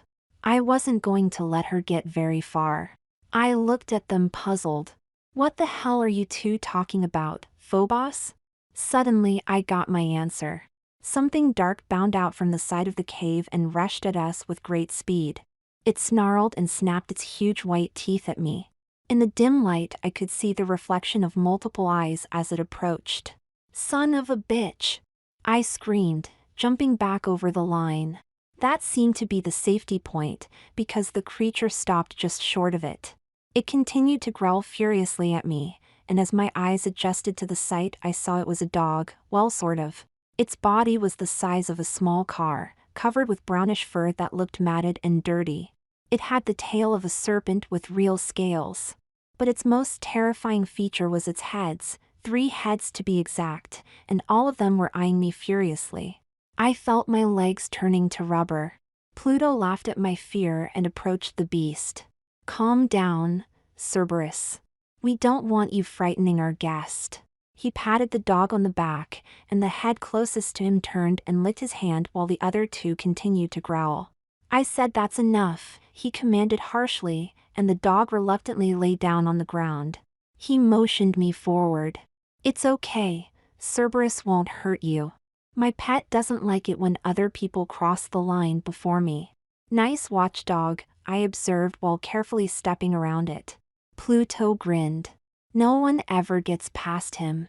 At least one of the heads is awake at all times. Except for that time when Orpheus was here, Phobos pointed out. Yes, well, he was a special case, wasn't he? Pluto grunted in agreement. The Roman god lifted the gate of the rusty freight elevator and motioned us in. I was a little apprehensive about doing so. The elevator didn't look very safe. On the other hand, I wasn't about to stay up top with his pet. I got in, and Pluto lowered the gate and pushed the lever forward. The elevator groaned and creaked, and we started descending at a rapid pace. How far down are we going? I asked nervously. Almost 9.6 miles, or 15.45 kilometers if you prefer, give or take a few hundred feet or course, Pluto replied. That far? I was astounded. Where are the air shafts located on the surface? Air shafts? The god of the underworld laughed. There is the only one way into my kingdom, Linda, the way we came in. So how do you get the air down there? Pluto smiled with amusement. If you think Peace River is something, wait until you see my world. I have everything I need. My own city made from the finest metals. A massive forest to provide air for my kingdom and of course, plenty of free labor. We continued down in silence. The farther we dropped, the more the darkness seemed to embrace us. The tiny light in the elevator barely kept things from being pitch black. I also noticed it was getting hotter as we went deeper. Yes, we keep it hot down here, Pluto remarked as he saw me start to sweat. Don't worry, we have air conditioning, although not everyone has access to it. He chuckled evilly at his own words. Phobos leaned over and whispered into my ears, remember Linda, this is his world. Whatever you do, respect him. Yes, remember that, Linda, Pluto added as if he had heard everything Phobos had told me. This is my kingdom, and I'm the lord and master here. Listen carefully, Linda, what do you hear? I listened, and over the creaking and groaning of the elevator I could hear the soft sounds of screams and moans. As we went deeper, the sound became louder until it drowned out the elevator noise. Finally we stopped at a lighted hallway, and Pluto opened the door. He grabbed my hand and led me to an opening in the hallway. Observe my city, he said in a chilling fashion as we walked out onto a rock balcony. What I saw both amazed and horrified me. It was a city made of gold, silver, and other precious metals that stretched as far as the eye could see. There were streetlights made of diamonds the size of a soccer ball, and they reflected the light from above, creating dancing rainbows over everything. The streets were made of gold, with silver lining the sidewalks. The buildings looked new, and were made out of every type of metal known to man. It was a magnificent sight. Above me I spotted the light source, several miniature suns that provided ample light and a great deal of the heat. Although the city was a marvel to look at, the people living there didn't seem to notice. In the midst of this beauty they were engaged in all kinds of painful, horrible situations. I saw one woman being raped violently on the street while others stood around laughing as she screamed for them to help. I witnessed another person being chased by a gang of thugs. Just when I thought he might get away, someone stepped out of the alley and tripped him. The men quickly surrounded their victim and started kicking him with their steel-toe boots. They laughed when he pleaded for mercy, then one of them pulled out a gun and held it between his eyes. The man looked petrified and begged to be spared. The man with the gun just smirked and pulled the trigger. I winced. A few of the gang members kicked his body for good measure before walking away laughing. Then to my amazement, the dead man got up and ran away in the other direction. Somehow I knew his fate would be repeated again and again. In this beautiful, wonderful city there was nothing but hate and turmoil. It was a city founded in hell literally. I wanted to look away, but something else caught my eye. A man came running down the street with a backpack attached to his chest. His eyes were glazed over, as if he were a desperate man searching for something. He looked left and right, then cried out and dumped into a building. The front of the building exploded, and pieces of what was left of the man landed in the street. Those who saw the flesh lying there didn't seem to be bothered by it. They simply looked at the mess and kept on walking. Suddenly the body pieces moved toward what had once been the main torso and fused together. The man sprang to his feet and looked around. He whimpered, and started running down the street again searching for something. I noticed the building he had blown up was now restored to its original beauty. Terrorist, Pluto laughed heartily. They actually believed they would go to paradise for blowing up people. This one killed 16 people, including 9 children under the age of 10. I told him that if could find a place to blow up his bomb without harming anyone, I would set him free from his punishment. Of course my definition of harm is much different than his. If someone gets a wood sliver in their skin or is hit by a pebble from the blast, harm has been done. Still, he wanders the city trying to find such a place. Unfortunately for him, the city is so crowded that no such building exists. In 30 minutes he'll fail again, just like his new brothers. Look up, Linda. I heard a roar above me, and spotted 4 airline jets flying in tight formation. The planes jerked and even flipped upside down, but nothing they did could keep them from their target ahead, a replica of the World Trade Center towers. I glanced back at Pluto with concern. He chuckled and said, "Don't worry, Linda. The towers are empty, as are the planes, except for those who executed the plan on the World Trade Center. I've given them 30 minutes to solve a puzzle. If they succeed, they won't crash into the towers anymore. If they don't, well, watch and see." There was something sinister in his words as I turned to watch what happened next. The 4 jets soared toward the towers in the distance. They struck the buildings near the top, 2 planes for each one, and exploded in a massive fireball. Then I saw people jumping out of the windows and falling to their deaths. It was a horrible sight that turned my stomach. The building continued to burn for almost 10 minutes, then the flames disappeared and the towers were normal again. Pluto chuckled and shook his head. "A fitting fate for a terrorist, don't you agree, Linda?" Pluto said with an evil smile. "They get to spend eternity doing what they do best, only this time there is no quick death for them. They get to feel the glass and steel shooting through their bodies, the heat and fire scorching their skin, the smoke filling their lungs, and as an added bonus, all the suffering they caused their victims. Sometimes they sit on the plane, but other times I lock them in a room where the plane will hit. They can see it coming, but can do nothing to stop it. Yes, a most fitting end for them, and others like them. You mentioned a puzzle they needed to solve. What is it?" Fire flashed in Pluto's eyes, a devilish twinkle of delight. "It's very simple. All they have to do is give me a complete list of the full names of the people who died in their attack. But they wouldn't know who their victims were," I pointed out. "Then they better become good guessers." Pluto paused for a moment and spread out his arms in pride. "Look at my world, Linda. Gangbangers, drug dealers, rapists, murderers, the scum of the world, and you thought my brother was tough. These people will live in a world that they created. If they happened to be a man who liked raping and torturing women, I turned them into a woman who gets beaten and raped all the time. Drug dealers, they get to experience things from their customers' point of view. And those who murder for money get what they wanted. They get to live in the richest city in the world, only it's they who are murdered over and over again. The worst thing for them is, money has no meaning here. You can't buy compassion in my world.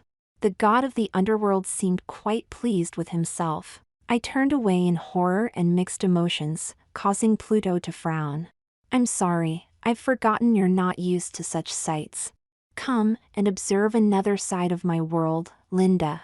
He led me to another balcony on the other side, only this one was perched over a lush, green forest. Below I could see all kinds of exotic birds, and fields filled with deer and elk. I was immediately intoxicated by the view. What do you think, Linda? It's so beautiful. He grinned and nodded. Most of your people associate me with death and ugliness, but the truth is I appreciate beautiful things as well. I spotted a small hunting party of men and women heading toward the field where the elk were feeding. Who are they? I asked. Why are they here? They are those who never heard the words, and knew no better, he answered cryptically. They lived good lives, and didn't deserve to live in my city. I created this world for them. Sometimes I even join them in their hunt. But enough about them, Linda, you came here for other reasons. Come, I will take you to a place where you can conduct your business. I took one more look at the tribe and wondered, what words was Pluto talking about?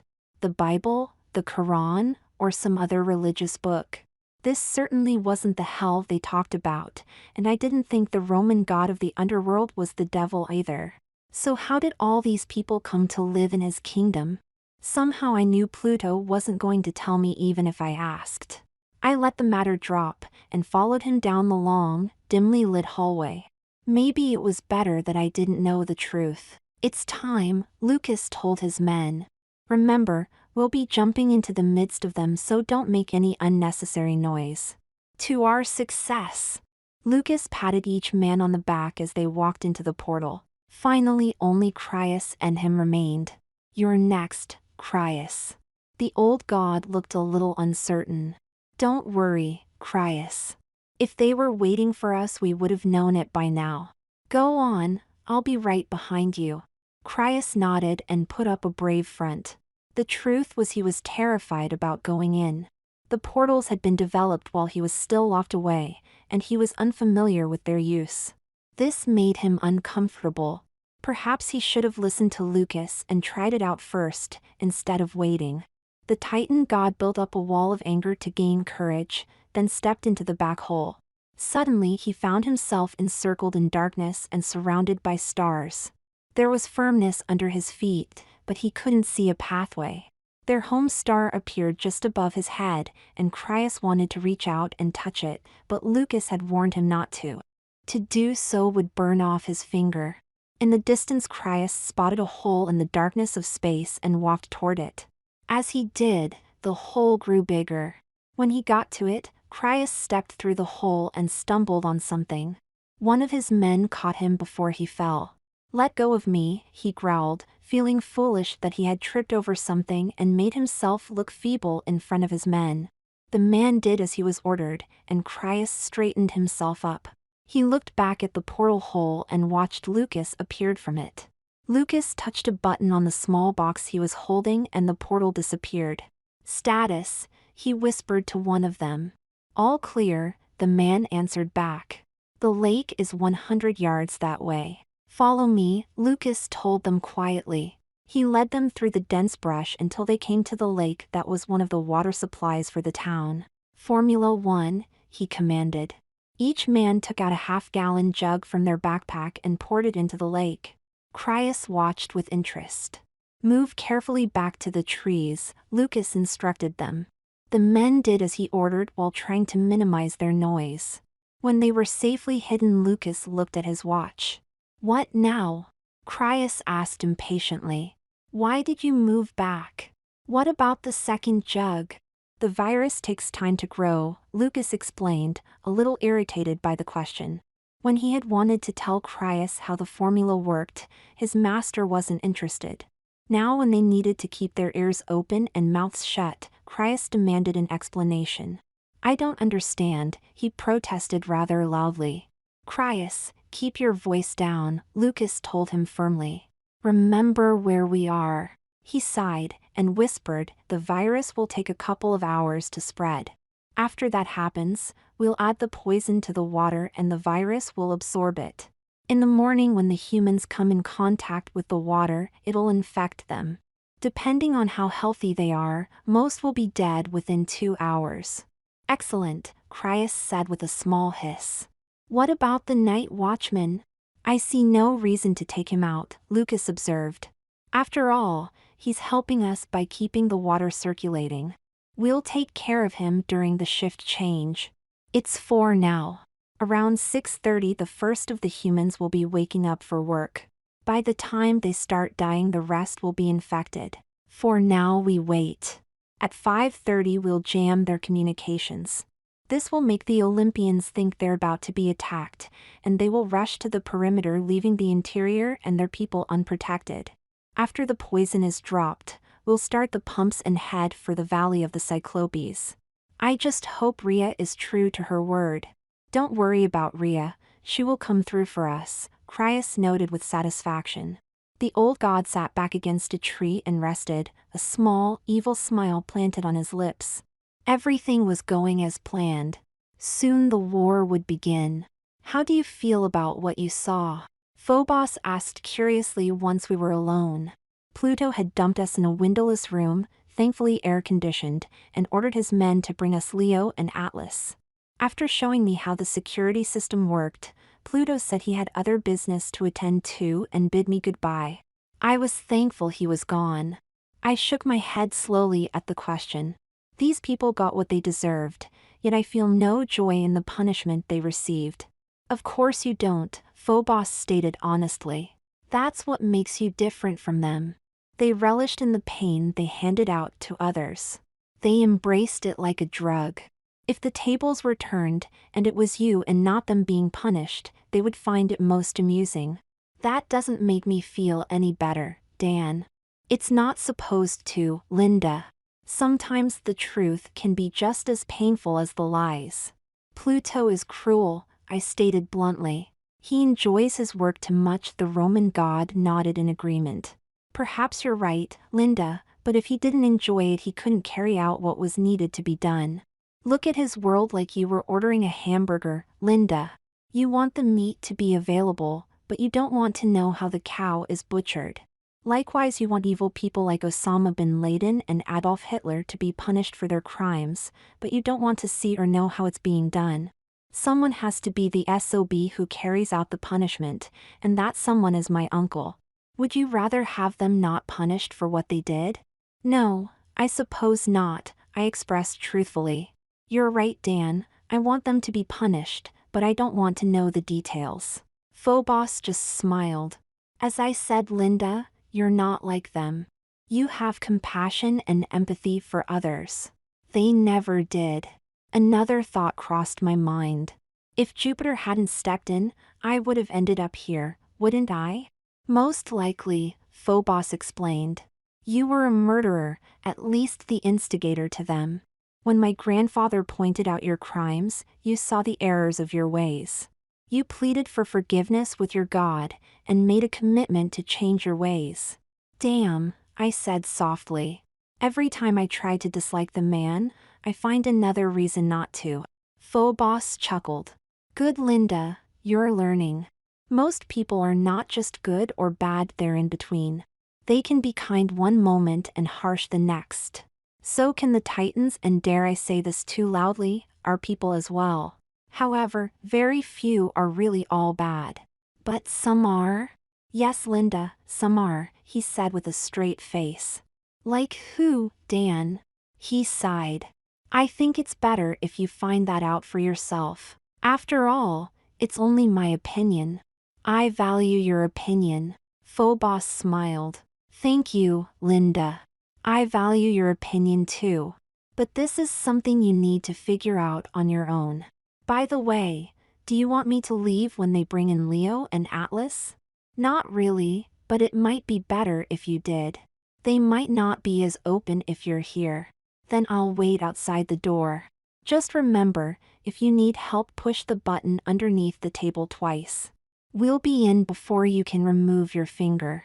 Thanks, I smiled. A knock at the door interrupted our conversation. It opened, and Leo was pushed in by one of Pluto's men. He was a shell of the person I had once known. His eyes were bloodshot and tired, as if he wasn't sleeping well. His hair was uncombed, and he walked with his body drooped. Gone was any sort of pride, replaced with regret for what he had done. The guard roughly sat him in a chair bolted to the floor, and just for good measure chained him to it. Satisfied his prisoner was secured, the guard nodded at me, then left with Phobos. Leo didn't move. He just sat there staring down at the ground. "Hello, Leo," I said in a friendly tone. He didn't respond. "I'm here to ask you some questions. Will you answer them?" "I don't know nothing," he muttered. "I think you do," I responded. "I know you and Lucas are responsible for the murder of Mrs. Butts." Leo looked up when I said that. His lips got tight in bitter anger, as if my words had hurt him deeply. I took note on that and continued. "I know this is bothering you," I lied. "The guards told me so. I want to help you." "We both know there is nothing you can do for me," he replied harshly. "What is it you want?" "I want the truth, Leo. Who killed Mrs. Butts?" Leo looked down at the ground in shame. "I shouldn't have. I've regretted it ever since. You were the one they made up to look like Mars, weren't you?" He nodded sadly. "Why did you do it?" "Because Cryas ordered me to," Leo blurted out. He needed Dennis' support. "Support for what?" I asked. Leo opened his mouth to answer, then stopped. He looked at me with angry eyes and shook his head. "Tell me," I demanded. A small smile crept onto Leo's lips, and I knew he would say no more. I sighed, and pressed the button underneath the desk to let the guard know I was done. He came in to take Leo away. The Titan god looked back and gave me an evil smile as he was led away. Phobos stared at me curiously and asked, "So, did he tell you anything useful?" "He's the one who pretended to be your father." Unfortunately, he stopped short of telling me why, except that it was done to gain Dennis' support. And get this, Dan. It was Cryas who ordered him to run her down. "It doesn't surprise me," Phobos stated. "Wait a minute, you knew Cryas was behind Mrs. Butts' murder?" "No, but I suspected it was him." "What else do you suspect him of?" "Lots of things, bad things. From what I've been told, Cryas is trying to involve your government in a war against us." "My government?" There was a knock on the door, and 2 guards came in holding onto a massive man who was about twice my size. I held up my hand. "Give us a minute, guys." They nodded, and backed out. "What are you talking about, Dan? My government wouldn't attack you, would they?" Phobos frowned. "Linda, do you even know who Dennis Butts is? He's one of the most influential leaders your country has. The man runs Area 51 and a few other air bases, including the one next to your town. He's a very powerful person. He doesn't need the president's okay to launch an attack against us. All he has to do is make a call and it's done." "How can that be if he hasn't served in the military?" I questioned. "Because he has the support of several powerful generals under his belt. If he tells them for the sake of their country that they have to attack us, those generals will give the order with or without the president's knowledge. We know this because of our own spies."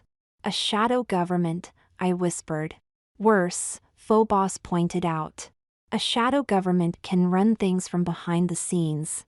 All Dennis can do is start a war, and let the real government try to handle the end results.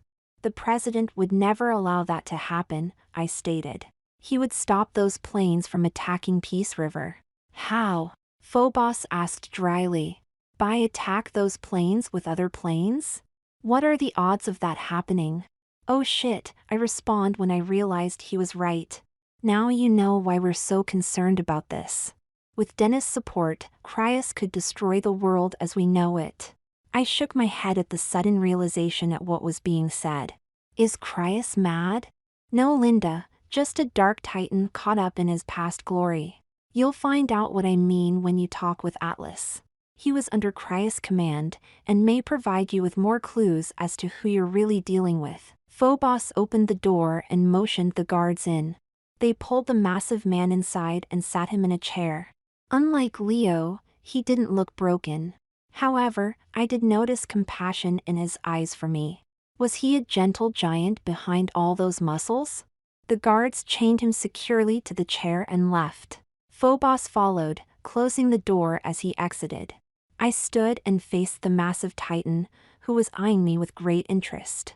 Hello, Atlas, I smiled, hoping it would break the ice. My name is Linda Anderson. I brought you here in the hopes you would answer some questions. Will you do that? I suppose, depending on the questions, he said a little defensively. I nodded. Fair enough. I want to talk about the murder of Ramona. Do you know what happened to her? I do, he answered rather sternly. When he didn't continue, I asked, will you tell me who killed her? Why? I'm trying to find out what happened to her for Dennis, I mean Rhea. I know who Dennis Butts is, and I have no desire to help him. What about Cryas? Him even less. I give the Titan a puzzled look. I thought Cryas was your friend? Atlas snorted. Lady, you need to get your facts straight. He may have been my leader, but I questioned a lot of things he did. I blame him for leading us to ruin. I knew he was leading us into a trap, but he was too arrogant to listen to his second in command. If I told you that by telling me the truth you may be hurting him, would you help me then? I don't want to hurt anyone anymore, he stated coldly. I'm old and tired. I want to settle down, feel the cold air in my lungs again, and live a simple life. I have no desire for revenge in my heart. I took a seat and thought about what to do next. Pleading with him seemed like the next best option. Atlas, this may not be important to you, but it is to me. I need to know what you know. Please, I need your help. How about a trade, he suggested. Now it was my turn to be on the defensive. What is it you want? I want you to deliver a message for me. Atlas, I'm sorry, but there's no way Jupiter is going to listen to me when it comes to setting you free. It's not for Jupiter, or any other Olympian scum. It's to my brother. He's up there. Who is he? His name is Epimetheus. He was considered the stupid one in our family. It turns out he wasn't so stupid after all. There was a tone of heavy regret in the last sentence. I think I know who you're talking about. He goes by the name of Eric Atmosphere. He raises goats and sheep on a small farm. He's a tall man with red hair, and makes his rounds with a metal walking stick. I believe the top of it is shaped like a wolf's head. My words sparked interest in Atlas's eyes. That would be him. How is he? I know little about him, I confessed. I've seen him a couple of times when I've driven by his place. However, he seems happy enough. The huge man nodded his head slowly, then looked at me intensely. So what do you say, Linda? Information for one message. I would have to okay it with Jupiter. This message is private, he snapped abruptly. I'm sorry, but I have my own rules to follow. Atlas frowned, then nodded. I suppose it will have to do. When you see him, tell my brother that when I get out of here, I want to join him on his farm, if he will have me. Tell him I want to spend the day helping him raise his sheep, and sitting under the cold night sky by a fire singing the songs of our forefathers with him. Anything else? Yes, one more thing. The giant titan looked ashamed at what he was about to say. Tell him I'm sorry for all the mean things I did and said to him. Let him know I was wrong, that I'm the stupid one, not him. Tell him how much I regret not respecting him when we were growing up, and plan to make it up to him. I'll make sure he gets the message, I assured him, paying close attention to his words. Atlas had said when he got out, not if. Apparently he knew more than I did about what Crius was doing.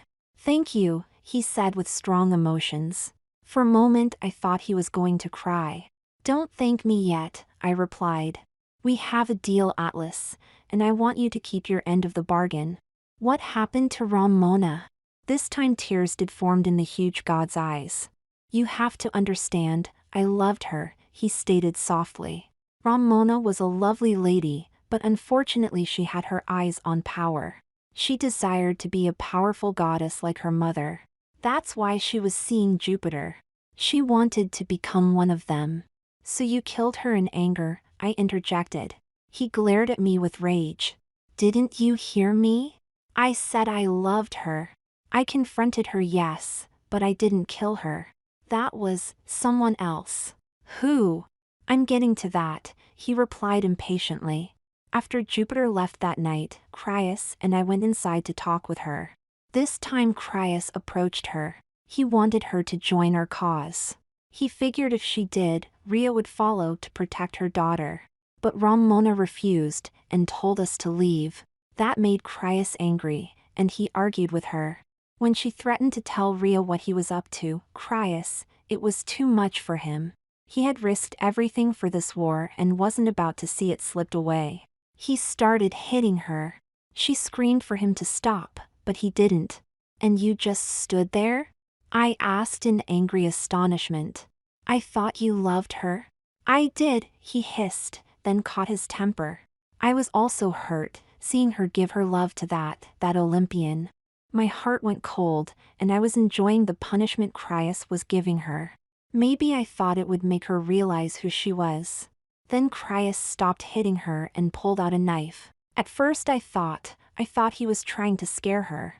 But when he plunged the knife into her, Atlas put his massive hand over his face as if trying to block out the memory. She stood there with her mouth open in silent protest as blood poured from her chest. The blade must have been poisoned, because a few seconds later she fell to the floor dead. "Why didn't you kill Crius?" Atlas shook his head sadly. Again, a cold heart. It wasn't until later that I realized how much I loved her and hated Crius for what he did. He told me why he did it, and swore me to secrecy with her body at my feet. I did swear, and since then have never told another soul. "Because of your word? It's all I have," he explained solemnly. "I would rather die than break it." "But you just did," I pointed out. A small smile appeared on his lips. "My oath was not to tell another Titan. Crius said nothing about a human. I have waited a long, long time to tell you, human." "Why did he kill her? Did he go too far that night?" Atlas shook his head. "No, he planned to murder her if she didn't join him. He wanted to frame Jupiter and get Rhea's support. She had her own private army. Together with the army Crius had built, we outnumbered the Olympians by almost 2-1.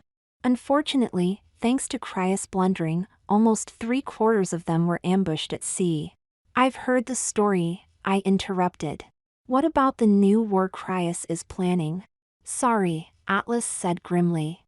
"That wasn't part of our deal, and you have nothing left to trade that I want." Then he got a thoughtful look on his face. "I can see you're a nice lady, Linda, so I'm going to give you some advice. Get out of Peace River before it's too late." "What do you mean by that? Is something going to happen to it soon?" He nodded his head so slightly that I almost didn't catch it. "I don't know when, I just know that there will be a great loss of human life when it does." "I can tell you no more. I suggest you let the guards take me back now." I buzzed the button underneath the desk and gave him a slight smile. "Thank you for the warning, Atlas. Remember our deal," he reminded me as the 2 guards picked him up and hustled him away. "What deal?" Phobos asked. "A message to his brother," I replied as I watched the guards take Atlas away. "I'll clear it with your grandfather later. Right now there are bigger fish to fry. Peace River is in danger." I went on to explain what I had learned. When I was over, Phobos frowned. "That's good information, Linda, but it doesn't tell us anything. We know the town is in danger, but not how or when the attack will occur." "Leo would know," Ask him. Sorry, can't. We have certain agreements with the Titans on how we treat our prisoners. We can't torture them to get the answers that we need. You can't be serious, Dan, I exclaimed. After what the Titans did to your people in the last war, you still intend to uphold those rules. It's because of what the Titans did that we honor these rules, Linda. My grandfather doesn't want us becoming like them. We don't need any more mermaid or merman, or something like them, in this world. I couldn't fault Jupiter for that. It was a valid point. War was criminal enough. You shouldn't lower yourself to your enemy's standards to fight them unless you had to. I need to talk to Dennis and find out what's going on. Can you help me locate him, Dan? I'm way ahead of you, Linda, Phobos answered while pulling something from his pants pocket that looked like a calculator. He punched in some numbers and pointed it at the corner of the room. Rays of light sprang from the box and began to form a portal. This passageway will take you to him. He's currently in his office at a place you call Area 51. Be advised, he knows someone is coming but not who, so don't be surprised if he's armed. You're not coming with me? I asked. Phobos shook his head. Sorry, Linda, but you're on your own. Here. From his other pocket he pulled out another black box that looked like his. This is programmed to take you to the courthouse. It's good for one trip, so use it wisely. Once you have your talk with Dennis, come back here. Point the box in front of you, hit the red button, wait 5 seconds, and then walk through it. I'll meet you there. Any questions? Just point and shoot. I think I got it, Dan. Good luck, Linda, he smiled while holding out his hand. I shook it, then walked into the black hole and found myself surrounded by stars. We're ready, sir, one of his men whispered into Lucas's ear. Begin jamming, Lucas replied. A few nods were made in the dark, and someone turned on the jammer that wasn't any bigger than a portable radio. It made no noise. Now what? Cryus insisted on knowing. Now we wait until it's time to dump the poison, Lucas answered rather annoyed. The Olympians will pick up that they're being jammed and rush to their positions. Won't they trace the signal back here? This time Cryus asked the question rather loudly, caused Lucas to cringe. If anyone happened to be close by. Cryus, keep your voice down, Lucas said in a tempered tone. The jamming devices are outside of Peace River. My men put them up last month. All this device does is control them. Still, the signal could be picked up, Cryus pointed out. Only if one of them is between us and the receiver, Lucas answered strongly. Trust me, Cryus, the Olympians won't find us. Now they can't use their portals to bring people in. We've isolated them. Unless they send someone outside to destroy the jammers, Cryus replied, trying to find fault in the plan. He had to admit Lucas had thought this out well. Right now they're more afraid of an attack. Jupiter may send some of his people out later, but only after he's sure they won't be ambushed. By then it'll be too late. Cryus nodded and went back to being quiet. I stepped through the hole into Dennis' office to find a gun pointed at my head. The director looked at me puzzled, then slowly lowered the gun. What the hell are you doing here, Linda? He asked sternly. I'm here to stop you from making a mistake, Dennis. You're about to start World War III for all the wrong reasons. The director was unfazed by comments. How about a drink, Linda? He asked dryly. A toast to the end of the world as we know it. I believe you used to a whiskey sour. He walked over to his private bar and started making a drink before I could answer him. I turned to the awards hanging on the wall. For bravery and service to your country, I read off one commendation. Another signed by Teddy Roosevelt for being a patriot to your country. What a bunch of bullshit. I tore the commendations off the wall. It's all one big, fucking lie, Dennis. You're about to murder 15,000 people in Peace River and who knows how many others in this little skirmish of yours. None of your people will die, Dennis told me calmly as he handed me my drink. I took the glass and placed it down on the table next to me. The director shrugged his shoulders and drank his. This isn't what I wanted, but it has to be. Why, Dennis? I asked impatiently. Why are you involved in this? I thought you wanted to break the Olympians' hold on your people through peaceful means. I've tried, he shouted in anger. If you only knew how hard I tried, Linda. My own people hate me for trying. I've crawled on my belly for centuries trying to achieve this peace. This dream of mine even cost my people their freedom. Tell me, Linda, do you remember any of the myths about the days before the Great War? I've read them. Is there one in particular that you're talking about? The one about my role with Jupiter. Yes, I recall that one. It talks about you hiding Jupiter from Cronus and keeping him safe. That myth is basically correct, Linda. You see, we didn't kill the Olympian children. Oh no, that would have been too uncivilized even for us. Instead, we imprisoned them like rats in a cage, until they were old enough to serve us. My husband saw to that.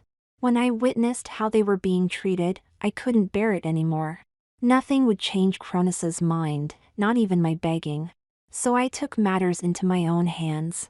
I freed Jupiter, and made sure he was safe until he got older. I thought one day he would become the bridge between our two people. I never expected him to create an army to challenge us. When he did, and won the freedom of his brothers and sisters, there was a great cry for retribution for what we had done. For the most part, Jupiter refused to allow that to happen. He is a great leader, one who I respect. I was captured during the last battle. Out of a debt that Jupiter felt that he owed me, I was freed. He allowed me to continue to live as I did before the war, including commanding my own private army for protection and the use of my powers. The only thing he didn't grant me was my husband. I guess Cronus had committed so many crimes against the Olympians that Jupiter couldn't let him go without compromising his own power. So that's why your people hate you, I said. Dennis frowned. Some do, yes. They hold me responsible for the collapse of our kingdom. And when Jupiter allowed me to continue living as I had before the war, well, it only added to the rumors that I was in cohorts with him. Those that Jupiter called war criminals were hunted down. One of those became my daughter. He thought she was involved in a plot to overthrow him, only he was wrong. He killed her for no reason.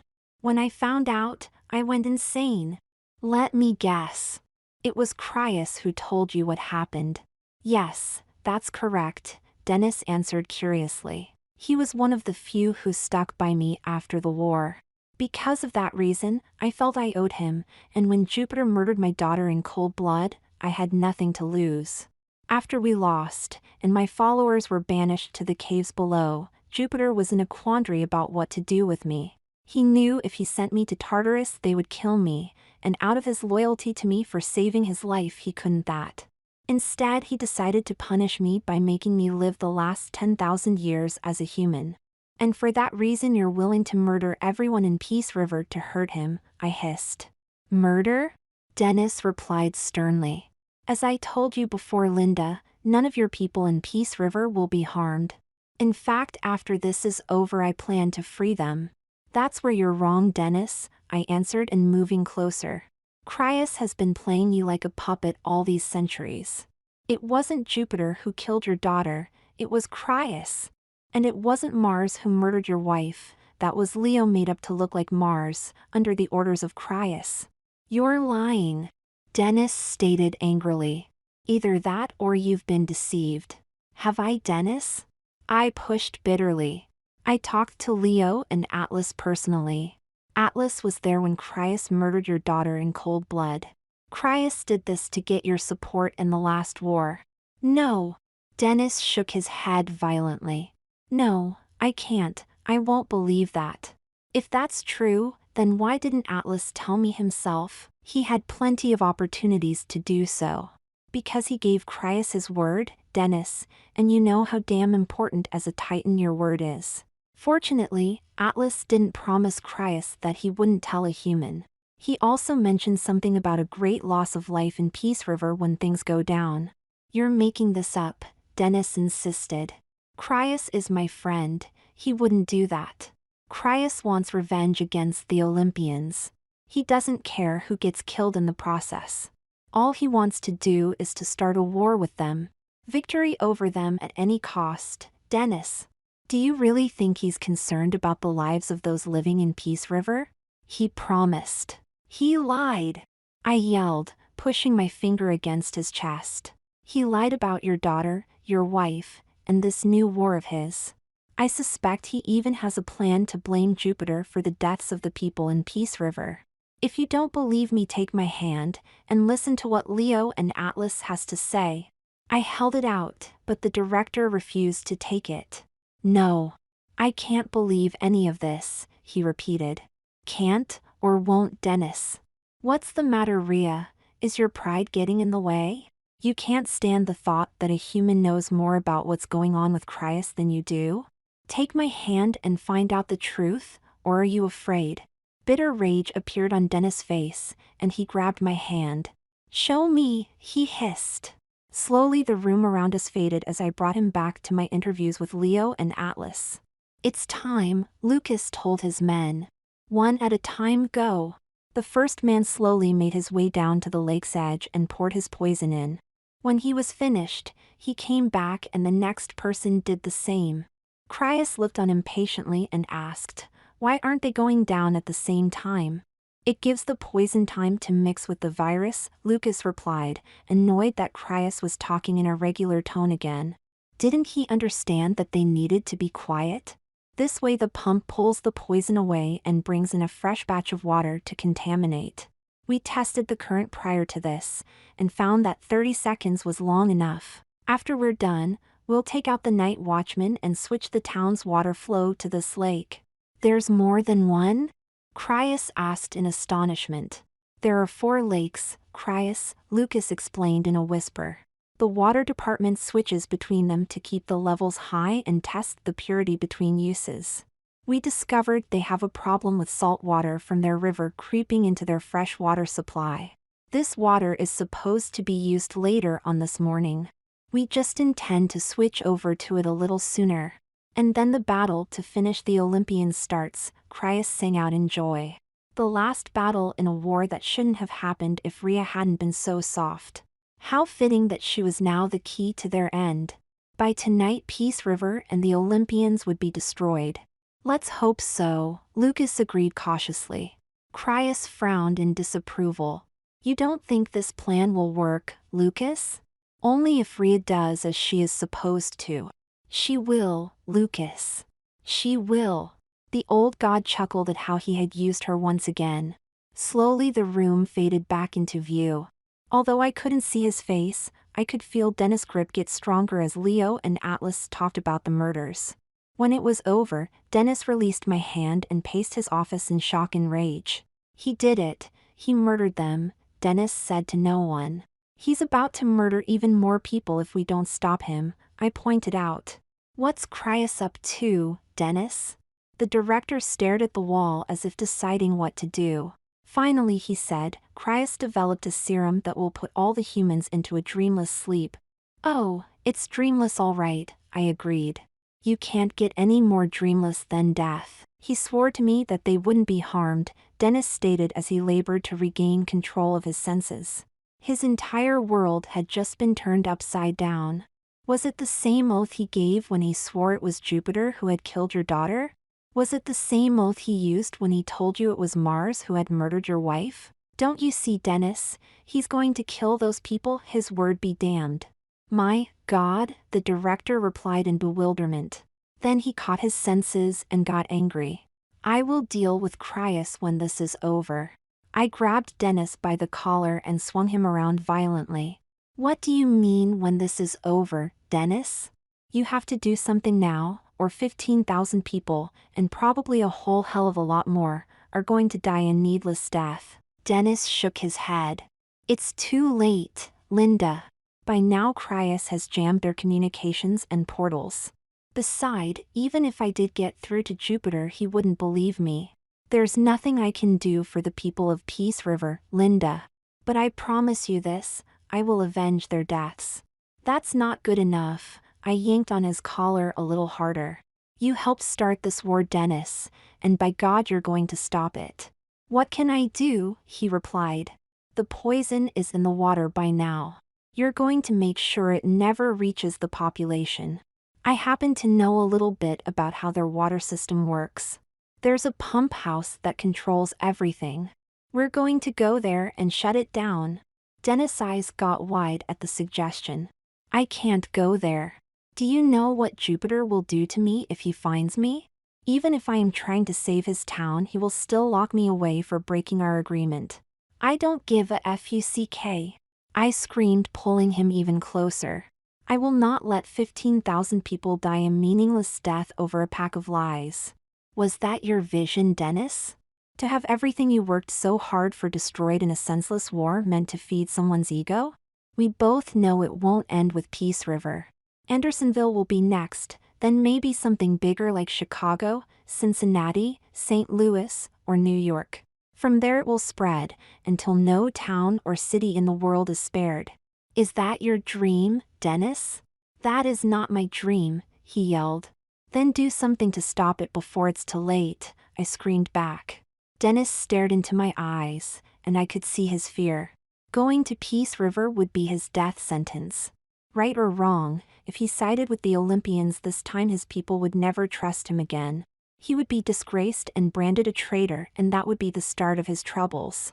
There was no telling what Jupiter would do to him. He shook his head. I can't, Linda, he gasped, sounding like a desperate man. Yes, you can, I replied in a stern tone. Focus on what's important, Dennis. Think about why you created Andersonville in the first place. It's supposed to be a place where your people, the Olympians, and my people can live and work out our differences in peace. That dream is more important than you or me now. Sometimes, Dennis, sometimes you have to be willing to lay down your life for your dreams to succeed. I saw resolution on his face. He nodded slowly and said, You're right, Linda. The dream of Andersonville is more important than my life. Besides, I couldn't live with the deaths of so many people on my conscience. I must do something, and quickly. Can you get around the jammers? I asked. Yes, he nodded. Cryus gave me a portal box that's on the same frequency. I was to join him after the attack started. I can change the settings to take me to the pump station. I'm going with you, I stated. Dennis tried to nix the idea. This particular device will only allow one person through, Linda. I could use your help, but if anyone is to risk their life, it should be me. I have my own portal box, I explained, taking out the device Phobos had given me. I handed it to Dennis, who looked at it carefully. Can you modify it to get past the jammers? I think so. I'll have to change the frequency. Dennis sat down at his computer and hooked a thin, black wire to the box. He started keying in information, and then downloaded the data into my box. A minute later he did the same thing to his. I've programmed them so we'll arrive at different locations. Here, look at the map. He pulled me over to his computer and I saw several blips on the screen. I was able to lock onto their portal boxes. When we jump, one of us will come out here, behind them. He pointed to an area they had not yet reached. This will distract them from the pump station, which is where the other will come out 10 seconds later. While they're busy with the first person, the other will disable the pumps. He looked at me grimly. Your choice, Linda. Which do you prefer? I'll let you deal with the pumps, Dennis. I looked at the map again and frowned. Aren't you cutting it kind of close? They'll be less than 50 feet away from the station. If they rush you, there won't be any place for you to hide. I want a good shot at Cryus, he answered coldly. In that case, Lucas is mine.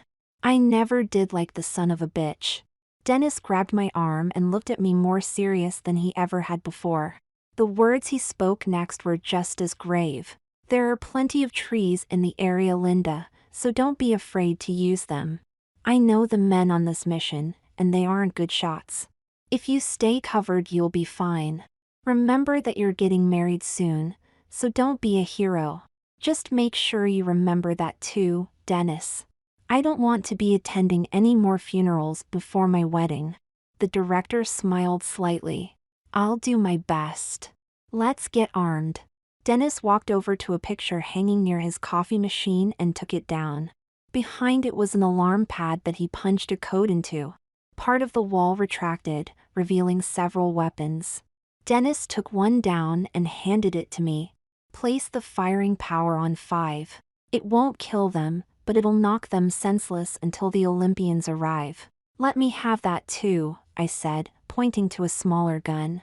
You can't hurt them with that, Dennis said while handing it to me. We'll see, I replied, placing the gun in my skirt pocket and then strapping the other around my leg. When it was secured, I lowered my skirt over it. Here, these are night goggles. He handed me what looked to be a pair of oversized eyeglasses. I placed them on my head so all I had to do was flip them down. Dennis looked at the computer one last time. It's time, Linda. See you on the other side. Good luck, Dennis, I nodded. We pointed our boxes at different places in the room and hit the start buttons. A beam shot out and formed a dark hole in front of me. I took a deep breath and walked into it. For a moment I was swallowed up by the darkness. Something was wrong. Where were the stars I had seen before? Was it because I was using a higher frequency to get past the jammers? I hoped that was the case. I placed the night goggles over my eyes and could make out the exit ahead of me.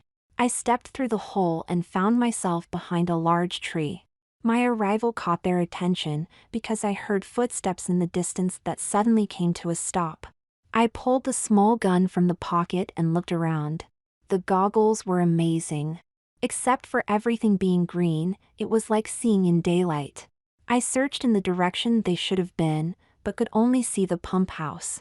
Then the bushes off to my left moved slightly. Should I shoot? I decided on a better course of action. I lowered my gun and stepped out from behind the tree. Cryas, show yourself? I yelled. At first there was no response to my command. Then I saw him stand, followed by Lucas and his men. None of them looked very happy to see me. You, Cryas stated, obviously surprised it was me, and not one of the Olympians standing there. His astonishment didn't last. What are you doing here? He asked harshly. I came to put an end to this, I explained. This caused the old god to laugh as if it were a joke.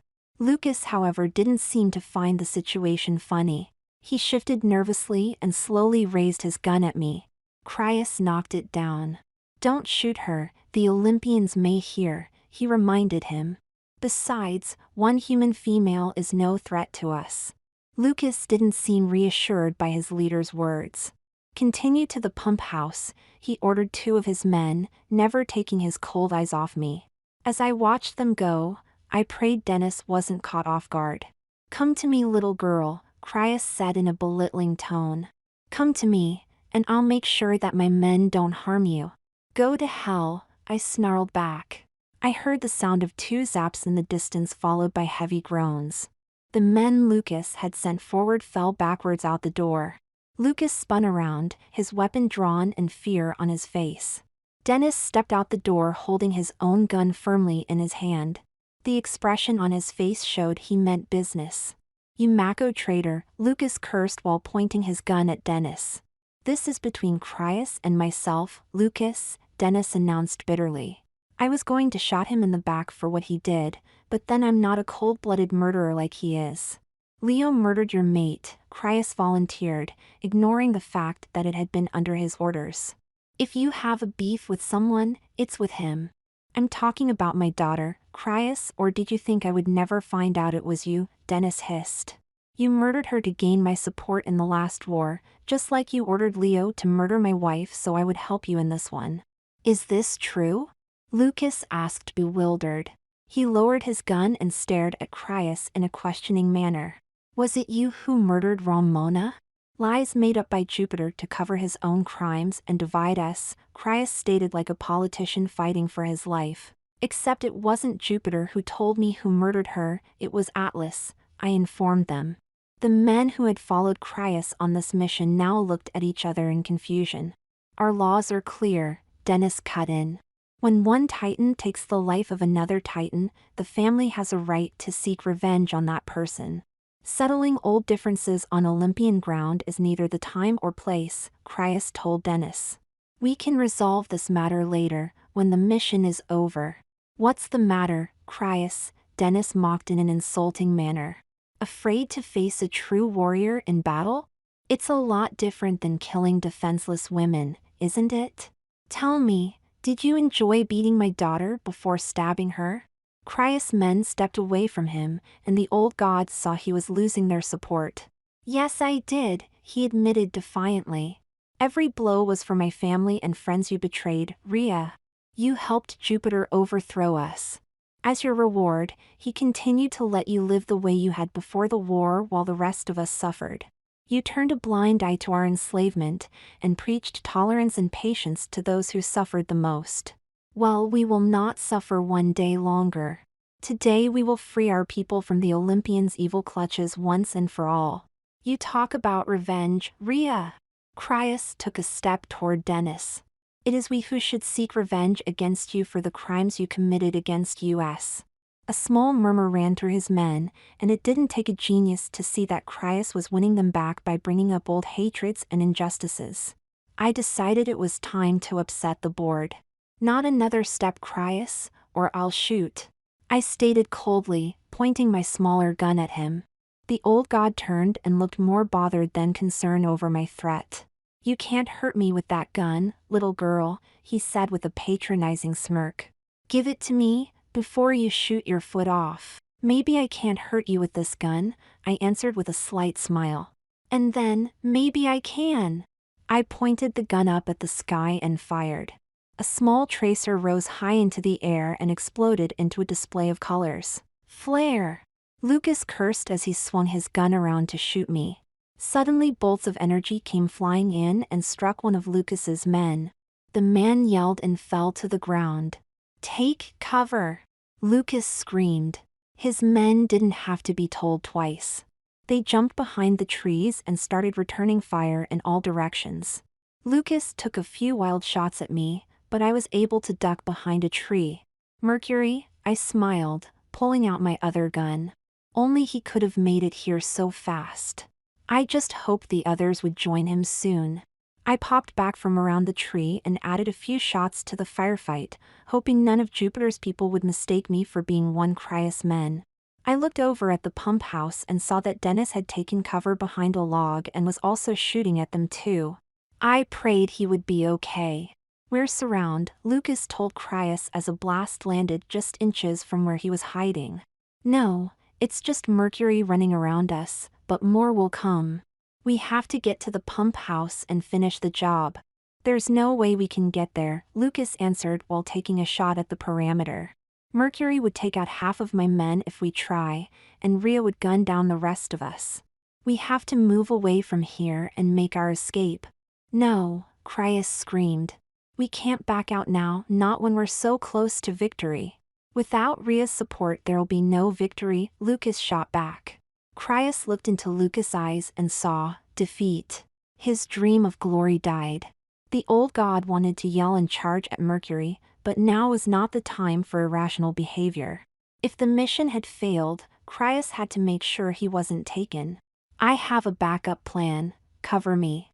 Cryas sprang to his feet and ran to a clump of trees while the remaining titans fired off a protecting barrage. Lucas was just about to shoot again when he heard a portal opening up from where Cryas had darted. He glanced over and saw Cryas jump into it. Their leader was sacrificing them to save himself. Cryas, you bastard, Lucas yelled angrily. He sat up and started shooting at the fading portal. That gave me enough time to take aim and plug him. My shot hit Lucas in the back and spun him around. The expression on his face was pain and betrayal. He gasped and fell over. One of Lucas' men saw him fall and started shooting in my direction. I ducked back behind the tree and waited for my gun to recharge. Then I stepped out and fired again. Suddenly a bolt of lightning came rushing in only inches above the ground. There was bright blast and everything turned red. The next thing I knew I was lying on the ground in pain. I blacked out and when I awoke Mercury and Phobos were standing over me. Is it over? I barely got out. I felt stiff and sore. It's over, Phobos grinned, then added. You did well, Linda. Take a few deep breaths. Your body has been through quite an ordeal. I gave you something to help the pain. Mercury nodded his head at me with respect. Thanks for warning us, Linda. My father wishes to speak with you later. I better go check on the others. Before I could blink my eyes, he was gone. I'm feeling better, I said, trying to sit up. Phobos knelt down anyway and helped me lean against a tree. What was that hit us? My grandfather's thunderbolt. It's quite effective. Quite, I agreed while rubbing part of my bruised body. Where's Dennis? In custody. He and the other Titans are being taken to the courthouse for processing. No, I gasped. Phobos, Dennis helped save your town. He's not involved in this. That's for my grandfather to decide, Phobos answered swiftly. I'm sure he'll take any input you have into consideration. Do you think you can stand now? I think so, I said weakly. Another person came over. It turned out to be Deimos, and he put his arms around one side of me while Phobos did the same on the other. Together they helped me up. Thanks guys, I said to them. I'm glad you're all right, Linda, Deimos said honestly. I was worried you were too close when my grandfather fired. Phobos chuckled, and Deimos glared at him. What's so funny, brother? Nothing, he smiled in a humorous manner. I was just observing how smitten you are. Deimos blushed in embarrassment. I care about her, Phobos, and she cares about me. Are you sure, Deimos? You don't sound like it. Guys, enough, I said, putting my hands between them. Hasn't there been enough fighting today? I thought you were brothers. Don't remind me, Deimos muttered. You're just jealous because I get all the women, Phobos laughed. I said enough. This time I was more forceful with the command. Now get me to the courthouse. I have a few things to say to Judge Jasper on Dennis' behalf. Right this way, Linda, Phobos answered and led the way. Deimos walked next to me in case my feet gave out. When we got to the car, I sat down in the back seat and closed my eyes. So many things had happened in the past 24 hours. Had it been that long since I had slept? I thought about everything I had been through. I had investigated a case, been to hell, at least the Roman gods version of it, ended up in shouting match with Dennis, gotten into a firefight with Titans, and now I was going to trial. I decided that after this case was over I was going to retire and live out a nice, quiet life. The car stopped in front of the courthouse and I got out. Deimos helped me to the courtroom and into a seat. Ashley was there, along with Stephanie Hall, who was standing next to Dennis. She looked grim at the prospect of trying to defend him, especially after finding out he had been involved in a plot to kill herself and her family. I was surprised she had even taken the case. Maybe Judge Jasper had given her no choice in the matter? As I had been told before, he was a hard person to say no to. Nearby sat Juno, who had a look that showed more than just a passing interest in these proceedings. I suppose, like most of the other Olympians, she was relieved to see this was over. Lucas and his men were dealt with first in a swift manner. Jupiter didn't even go through the motions of a regular trial. He gave each one a disapproving scowl, pronounced them guilty of war crimes, and told his people to get them out of his courtroom. As Lucas passed by, he stopped and gave me a menacing stare, but Diana quickly ended that by shoving him forward and out the door. When they were gone, Jupiter turned his full attention on Dennis. You were told never to come here, he stated firmly, as if that's all that mattered. We had an agreement. Apollo, didn't you explain this to Mr. Butts? Several times, Apollo replied. Then what is there to be said? The question was directed at the director. I'm guilty of failing to abide by our agreement, Dennis answered without reservation. I'm now prepared to accept my sentencing. What? I thought that was it? After everything Dennis had done to save Peace River, he was now prepared to fall on his sword without explaining his reasons. Well, if he wasn't going to do anything to stop this, I would. Your Honor, I shouted as I sprang from my seat. Miss Anderson, Judge Jasper grunted as if he had been expecting me to object. I trust you weren't hurt too badly by my thunderbolt. A few days of bed rest and I'll be fine, sir, I responded politely. Your Honor, I understand that Mr. Butts is guilty of breaking your agreement, but there are extenuating circumstances that led to this. I ask that you let me explain what they are, and take that into consideration. Miss Anderson, the judge sighed. I am aware of all the circumstances that lead to your boss and friend coming here. Then you know he saved the lives of every person in Peace River. Yes, Judge Jasper agreed by nodding his head, after he put everyone in danger in the first place. He was part of this plan, and it was only after you convinced him to change his mind that he tried to stop it. If anyone is to be commended for saving our town, it should be you. Linda, it's okay, Dennis said sadly. Let it go. I'm finished in Andersonville anyway. When Cryas gets done telling his side of the story, no one will accept me anymore. Tears formed in my eyes. Damn it, Dennis had done the right thing. Okay, he was wrong to go along with their plan in the first place, but, damn it, he had come through for me. There had to be something I could do. Something that everyone could agree on. Your Honor, do you know where Cryas is now? Back in Andersonville, Jupiter stated. We tracked the portal line to his house. He'll stay there safe and sound, waiting until the day he can build another army to take us on. Can't you just pick him up? Our agreement with your town prevents us from doing so, the king of the Roman gods stated in frustration. Your Honor, if I could talk to you in your chambers before you pronounce sentencing, please. Dennis snapped his head around and looked at me oddly. Linda, I don't know what the hell you're up to, but let it go. It's over, can't you see? Silence! Jupiter roared. Dennis glared at him, but did as he was told. Follow me, Miss Anderson. Ashley, Mrs. Hall, this doesn't concern you. Please wait here. Dennis watched as I stepped into the judge's chambers. Judge Hearns followed, perhaps because she suspected that whatever I was planning would involve her. Jupiter took a seat in a comfortable chair and motioned for me to do the same. I did while Juno stood near my side and watched. Now, what is so important that you had to interrupt my court proceedings, Miss Anderson? I wish to make a deal, Your Honor. It's Cryas you want, not Dennis. I want both of them, Miss Anderson, he stated dryly. Both are guilty of crimes against my people. However, between the two I would prefer Cryas. What is it you purpose? Cryas in exchange for Dennis' freedom. No deal, he declined sternly. Your Honor, I protested mildly. You even said yourself that you would prefer Cryas over Dennis. He's the real threat to your people. I will not sacrifice my principles here, Miss Anderson. Both are guilty of crimes against my town, your people, and I will not release one from his punishment to get my hands on the other. Both deserve to be sent to Tartarus. Would you consider an alternative punishment for Dennis, Your Honor? Jupiter tugged on his beard and thought.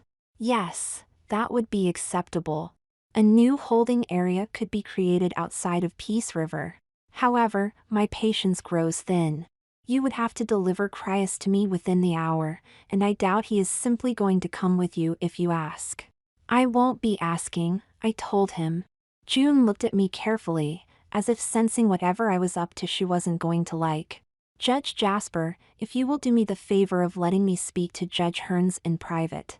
Jupiter looked at his ex-wife, then back at me. I'll wait for you in my courtroom. He left, closing the door as he did. I turned to Judge Hearns, who had her full attention focused on me. I swallowed hard. I wasn't even sure if this is what I wanted to do.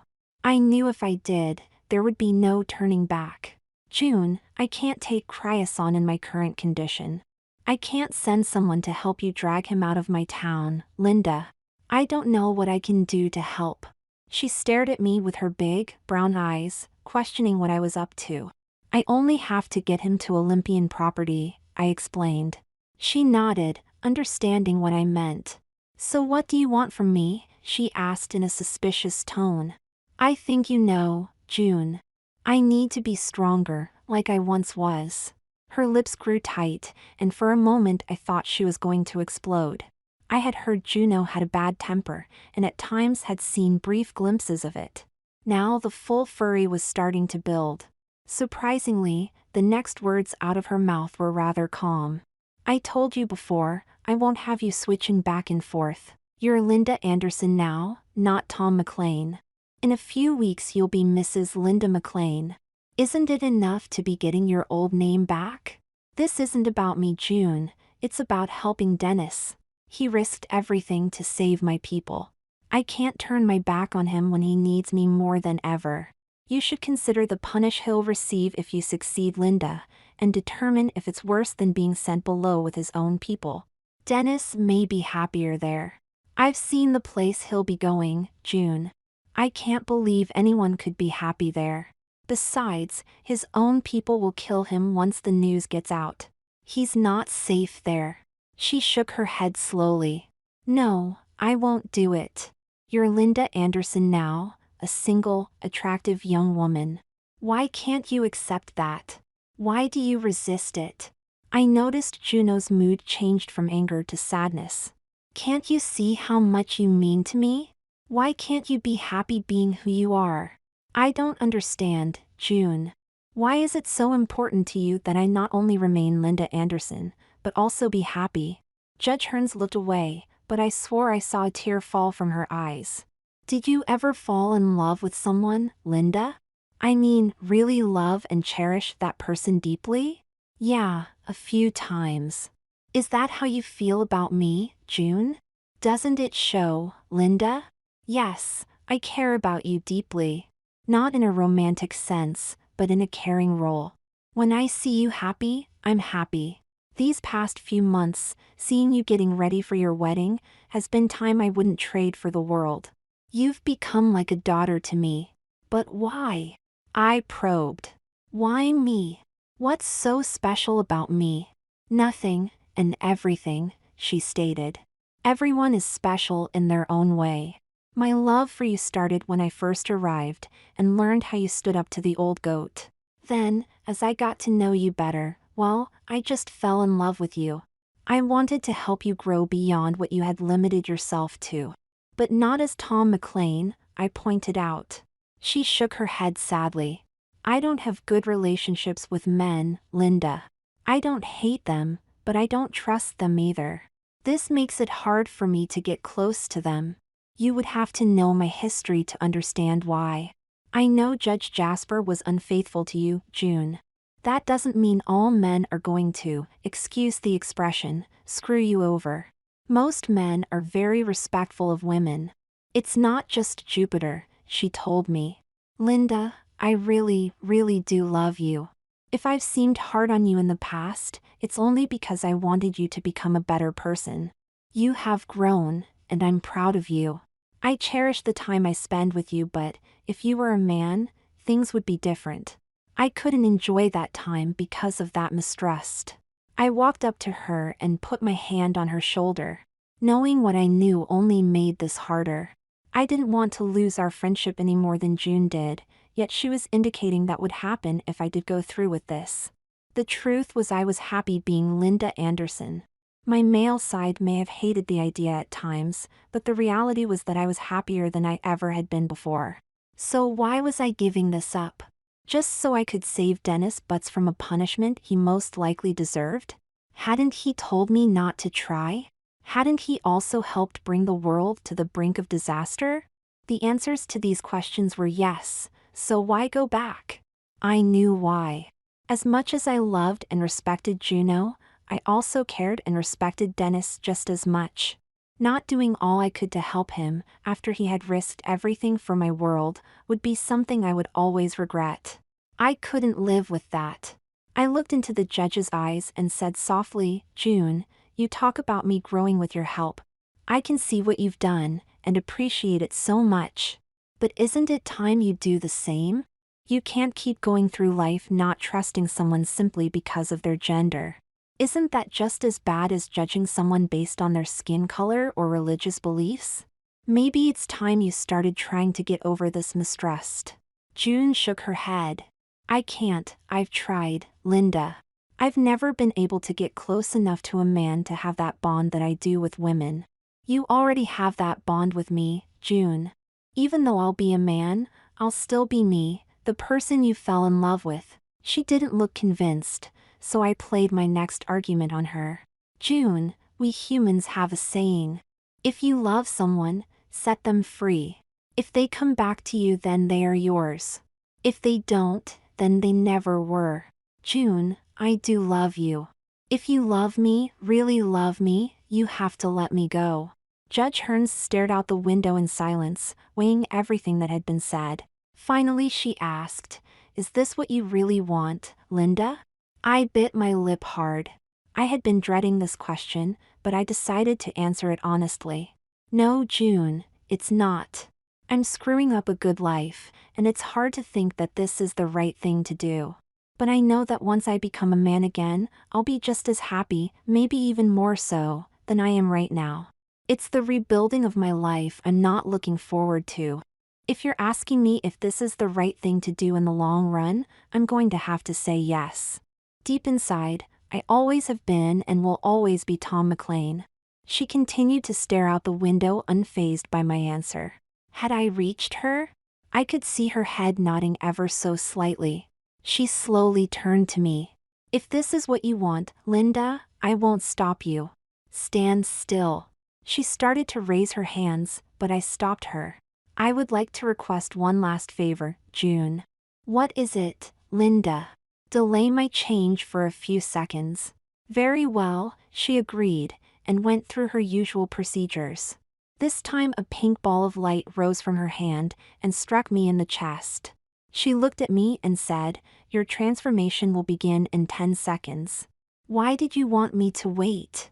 "So I can hug you one last time as Linda Anderson, June, and so the first person I'm hugging as Tom McLean will be you." I wrapped my arms around her, and she did the same.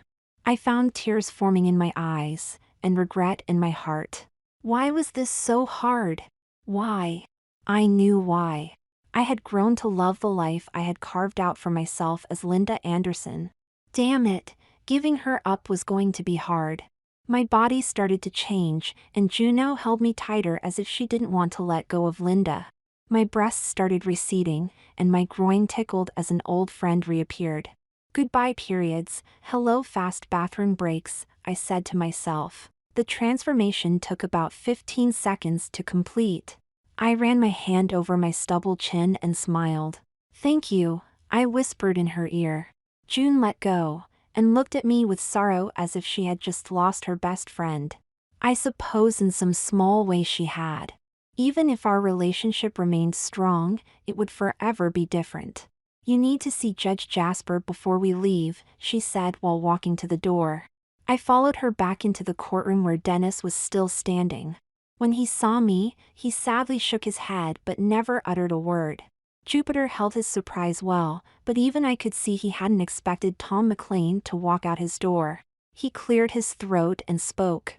"I take it you're prepared to follow through with our agreement." "I am, Your Honor. I will require the assistance of your people."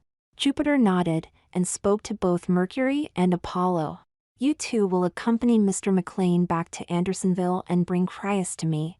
They nodded, and we left the courtroom together. Crius took a long swig of his drink. It burned his throat and dulled the taste of defeat that hung heavy on his mind. He now understood why so many humans drank in excess to forget their problems. The old god cursed. He should have been drinking to celebrate a victory. All lost. What had gone wrong? He knew. Linda Anderson had been meddling where she didn't belong and had ruined everything. He would see that she was punished for it. The sun was rising over the high mountain peak. Crius went to the window and observed the brilliant colors of the morning sky. It would have been a perfect day, if only. He bitterly turned away and poured himself another drink. He would start over again. He would rebuild his army. There would be another day for him and his people, and this time he would succeed. He went to pick up his drink, but a hand slapped it away. "Remember me?" I asked. Crius looked carefully, and shook his head. "No, I don't. Who are you, "And what are doing in my house?" he demanded to know. I grabbed him by the collar and pulled him close. "I'm Linda Anderson." Before he could respond, I punched him in the jaw with all my might. He fell backwards like a rag doll against his desk, causing several items to fall to the floor. "That's for the murder of Mrs. Butts," I hissed. I charged and grabbed him again. Then I spun him around and threw him into the patio door. Glass shattered as Chryas crashed through it and fell onto the stone patio. "That's for bringing in Dr. Jensen, who tried to kill my brother," I explained in a menacing tone as I picked my way through the broken glass. Chryas tried to crawl away, but I lifted him off the ground and pulled him away from the house toward the small bushes that lined his property. When I was a few feet away, I stopped. Gritting my teeth in anger, I said, "And this is for trying to lead the world into a devastating war and planning the murder of thousands of my people, you Titan bastard." I aimed for his nose, and was rewarded by a solid smack and the crunching of bone. Chryas fell back and tripped over the bushes into the next yard. Two sets of hands quickly grabbed him by the arms and pulled him to his feet. "Judge Jasper is waiting for you, Chryas," Mercury told him. "You'll be reunited with your people soon enough. You can't take me anywhere," he panted as blood flowed freely from his nose. "I'm in Andersonville. You can't come here and grab me. It violates our treaty." "You're in Peace River now," Apollo explained in an even tone. "The moment you crossed those bushes, you entered onto our embassy property." "No," he shouted in a defiant tone. "I was forced here. This is illegal." "How you got here doesn't matter," Mercury smiled ever so slightly. "However, if you feel your rights have been violated, you can always tell your story to the judge." "Let's go." Mercury and Apollo had no problems dragging Chryas back to their house. Judge Hearns joined me and watched him go. "We should go with them," I told her. "No," she stated. "You have other business to attend to." "What other business?" June frowned. "I made a couple of phone calls while you were busy with Chryas. Your mother and fiancé are waiting for you back at the courthouse." "That can wait," I replied. "I need to go back to Peace." "No," she snapped while grabbing onto my arm. "You've only been a man for less than an hour and already you've forgotten everything you learned. These people need closure in their life, Mr. McLean. Being in Peace River won't change what's going to happen to Dennis, but talking to your mother and fiancé will make a difference." "Sounds like I don't have a choice," I answered.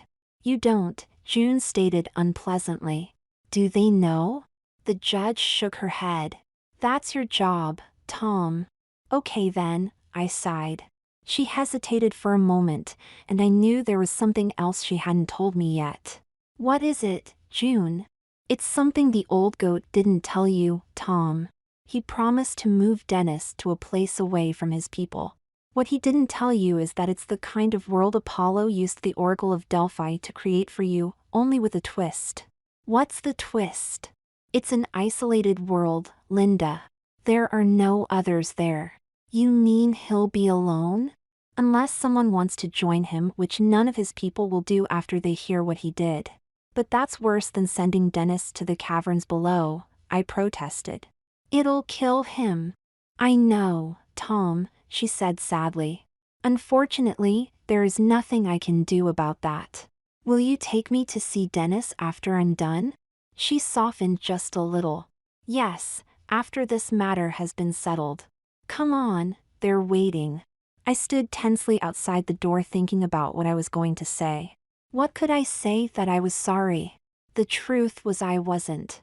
My decision to become Tom had saved the life of a friend. On the other hand, this was going to be a painful reunion. I knocked on the door and went it. When my fiancé saw me, he gasped. "No," he said loudly. "Tell me this is a bad joke." "I'm sorry, Tom, but it's no joke. I'm me again. I had to do this." I glanced over at my mother, who looked sad and confused over losing a daughter. I wanted to comfort her, but first I had to deal with my ex-fiancé. "Change back," he pleaded. "Tell them you made a mistake." I shook my head sadly. "I'm sorry, but I can't." This isn't a mistake, Tom, and the situation can't be turned around. Even if it could, I wouldn't be happy anymore. But you were happy, he insisted. I know you were. In a few weeks we were going to start a new life together. For Christ's sake, Linda, we were planning to have kids and spend the rest of our lives getting old together. I know, Tom, I know. And if that had happened, I would have been happy. But I can't deny who I really am. Tears rolled down my ex-fiancé face. I love Linda. Doesn't that mean anything to you? Please don't do this to me. I can't bear the thought of losing Linda. Tom, I love you too. You're a kind, wonderful person, but I can't go back to being Linda again. I put my hand on his shoulder to comfort him. Try to understand, Tom. He pushed my hand away in anger. Understand, he yelled. Understand what? That we look like twin brothers now? What am I supposed to do, become Linda Anderson and take your place? It's an idea, I pointed out. I still love you, and want to marry you. Tom fought the tears back and shook his head. No, I won't go back to wearing skirts again. You want to be a man now and screw up everything you had, then fine, Linda. Just leave me the hell alone. He rose to leave, but I blocked his path. Tom, there's something else I have to tell you, I explained gently. You mean there's more good news? He mocked. I'm afraid so. There can't be two Tom McLeans running around in this world. A sick expression appeared on his face. You can't be serious. I not only lose my future wife, but also the life I've become accustomed to. I lose everything. I nodded slowly. I'm sorry, Tom. I know it'll be difficult starting over again. If there was another way. Yeah, sure, he scoffed. Well, there is another way, Linda. You can go back to who you were before this happened. You can become Linda Anderson again, be my wife, and stop pretending to be me. This is my life, Tom. I said firmly. This isn't your life, it's mine. My identity, my friends, everything is mine. I have a right to it, you don't. My ex-fiancé looked dumbfounded and turned away. So what happens to me now? Judge Hearns will turn you into anyone you want to be, Tom, male or female.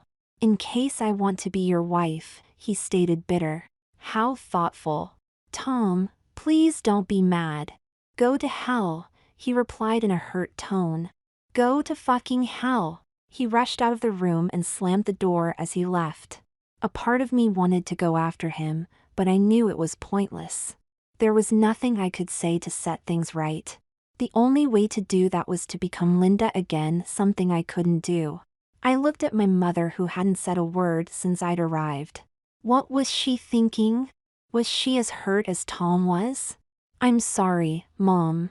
For what, Tom? She asked softly. For putting you through the pain of losing another daughter. She smiled as tears formed in her eyes. I got you back instead, son. You never really did take the place of Linda in my heart, and the other Tom was never you. I was just thinking how lucky I am to have you back in my life again. She stood and gave me a big hug and a kiss on the cheek. Then her joyful tears fell freely. I pretended not to notice as I held her tightly. There was something else I needed to tell her, something that would hurt her just as much as it had my ex-fiancé. I pushed her back and looked sadly into her eyes. Mom, I'm so sorry. If there were another way, but I can't stay. You mean you're leaving? For how long? For a long time, Mom. I may never come back. I don't understand, she said in a distressful tone. It's complicated, Mom. If I don't go, Dennis will end up spending the rest of his life alone. He's my friend, and I have to help him. He saved our town, and our world from a devastating war. In the end, it cost him everything. I can't let him suffer alone, Mom. I owe my life to him in so many ways, more than I knew until today. Can't you visit us from time to time? I don't know, Mom. I don't know what the rules are in this world he's in. I see, she said sadly. Tom, letting go is the hardest thing a mother has to do. I would like you to stay, but I understand if you must leave. Just do me a favor. Take care of yourself, and if you do come back, remember there's a warm bed and meal waiting for you. I'll miss you. I gave her a long hug. I'll never forget you, Mom. Thank you for everything you did for me. I hugged her a little longer, then walked her outside. Judge Hearns was waiting for me on the steps. Take care of him, will you please? My mother told the judge with tears in her eyes. I'll make sure he's safe and sound, Mrs. Anderson, she replied with a sympathetic expression. Goodbye, Tom, and good luck. She hugged me one last time and whispered into my ear, I love you, son. Slowly she released her hold on me and walked away. I followed her with tears in my eyes. It was the hardest thing I've ever done by not going after her. Are you ready? June asked after my mother had gotten in her car and started to drive away. I suppose, I answered, watching the car disappear down the street. I bit my lip and turned to her. June, are there no other options left? I don't see one, Tom, she replied truthfully. Even if I released Dennis from his prison, the old goat would find him and put him back. He can't even stay here. That was one of the agreements they worked out, so if one of the Titans did escape from Tartarus, they couldn't run to Andersonville for safety. Judge Jasper has the authority to come here and pick him up. Of course, that didn't include humans who escaped from Peace River. It was an oversight of the old goat that Dennis exploited. June got a humorous smirk on her face as if she actually approved. You're lucky he's letting you see Dennis, Tom. He's only going to allow you this one time. One time? I gasped. June nodded her head. Once you leave, you can never return unless he gives you permission, and I wouldn't hold my breath on that happening. He's paying you back for your part in stopping the Titans. Did he limit the time I could stay? I asked. No, that's up to you, Tom. An hour, a day, an entire lifetime if you want. Dennis will grow old and die one day. Then a new life will be assigned to him. Why not just do that now? Because this is punishment, Tom. If Dennis wants to end his current life, he can do so anytime. That was the out Jupiter gave him. Suicide. I shook my head. I can't believe Dennis would do that. June didn't comment, making me wonder if she knew something I didn't. I looked at the town one last time, trying to burn the memory into my mind. It could be a long time before I returned. If only there was another way. Let's go to my office, Tom. We went inside and I walked silently down the hallway with Juno by my side. This was the life I had chosen, and I had no idea what it would be like. Would it get boring after a while talking about the same stuff day after day, week after week, then month after month? How long would I last before I would be ready to leave? We arrived at her office, and June pulled out a portal box from her desk. When I activate it, just walk on through. You'll find yourself stepping directly into his world. When you want to leave, just call me on your phone and I'll bring you back. I'll check up on you each week anyway to make sure things are okay. She stopped and frowned. You know, I was actually looking forward to getting to know you better, Tom. Maybe you're right. Maybe I do need to grow a little when it comes to trusting men. I think you would have been a good start. I'll most likely be back in 20 or 30 years, June. In your terms, that's not so long. I suppose, she nodded in agreement. Are you ready? Yes, I answered. She pointed the portal box toward the center of the room when it hit me. Wait! I shouted. She pulled back the box. What is it? She asked. I have to get something first. Give me a minute, June. I rushed into my office and started going through my files. It might just work. I found what I needed and ran back into the room. What have you got? Judge Hearns questioned. I held it up for her to see. She frowned and shook her head. It won't work, Tom. Why not? I asked. Think about it, June. Why doesn't it? He meets all the criteria. I went on to explain what I meant. How can Judge Jasper object? Trust me, he'll object. Juno frowned. She stood there silently for a moment in deep thought. I'll have to check everything out first to be sure. Send me through and get back with me when you know something. She raised her hand and pushed on the portal box. A beam shot out, and a hole appeared in the middle of the room. In the hole I could see another world that looked like a desert. Give me a few days. Now go. I stepped through the hole into another world. As soon as I did, the portal closed behind me. I looked at the gray rocky desert, surrounded by high cliffs and a few scrub bushes. It was already hot, and the sun was just beginning to rise here, wherever here was. I knew this wasn't going to be a pleasant place to stay if my plan didn't work. I listened, and noticed that except for the howling of the wind there were no other sounds.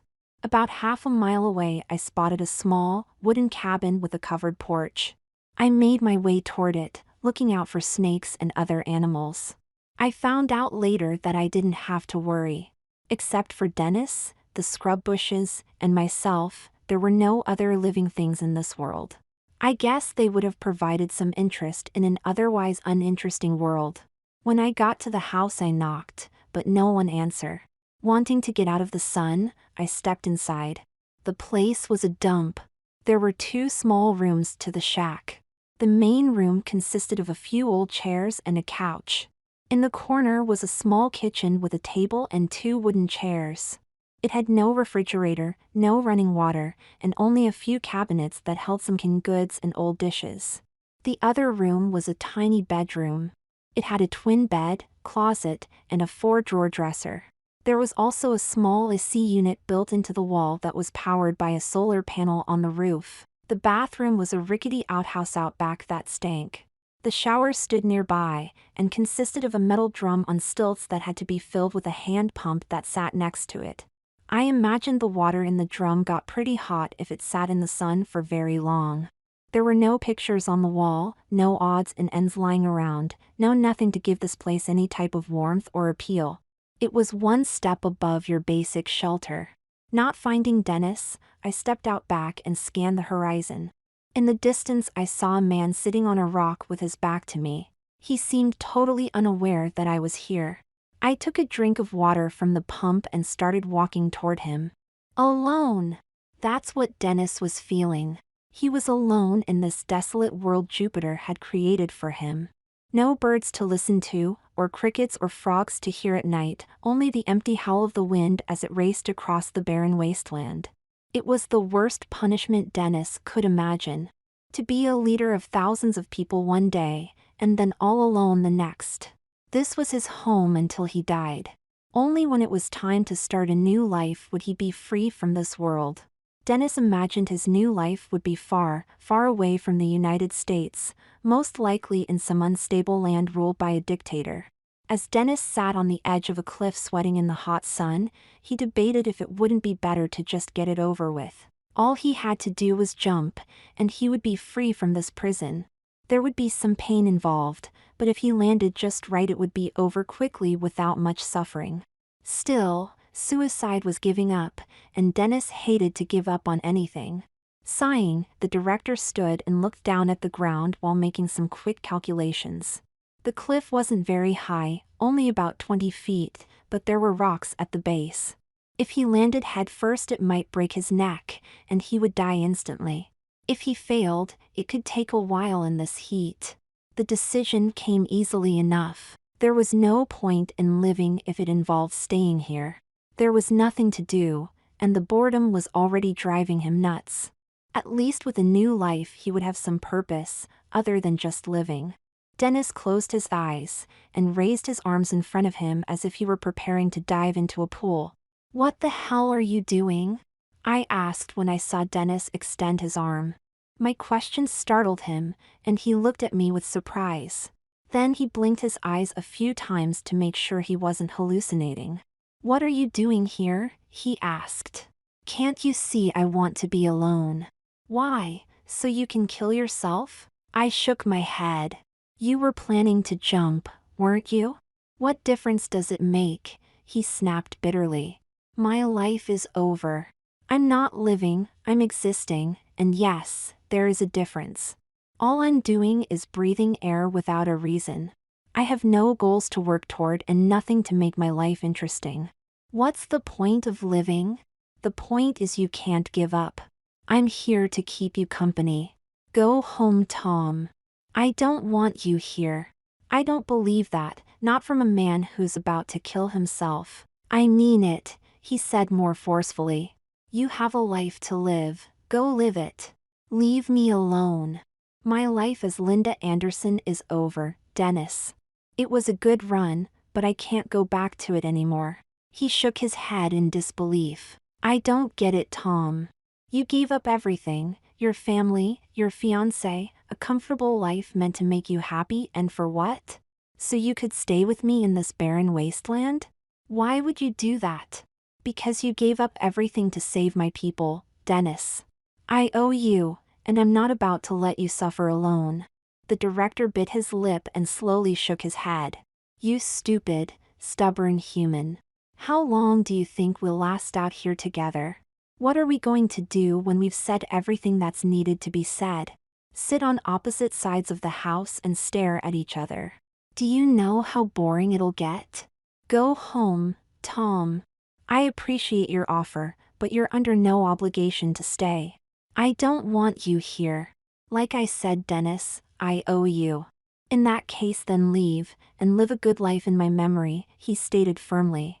Because that's the only thing that will give my life meaning. Go on, leave. Suppose I told you there was a way we could both leave, I said. Doesn't matter, Dennis stated sadly. Even if I did find a way out of here, Jupiter would hunt me down and bring me back. There isn't any place I could go where he won't find me. I'm tagged.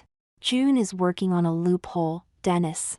It's a long shot, but I think it'll work. Dennis shook his head in a stubborn manner. It's over, Tom. Jupiter won and I lost. Now please leave. What's the matter, Rhea?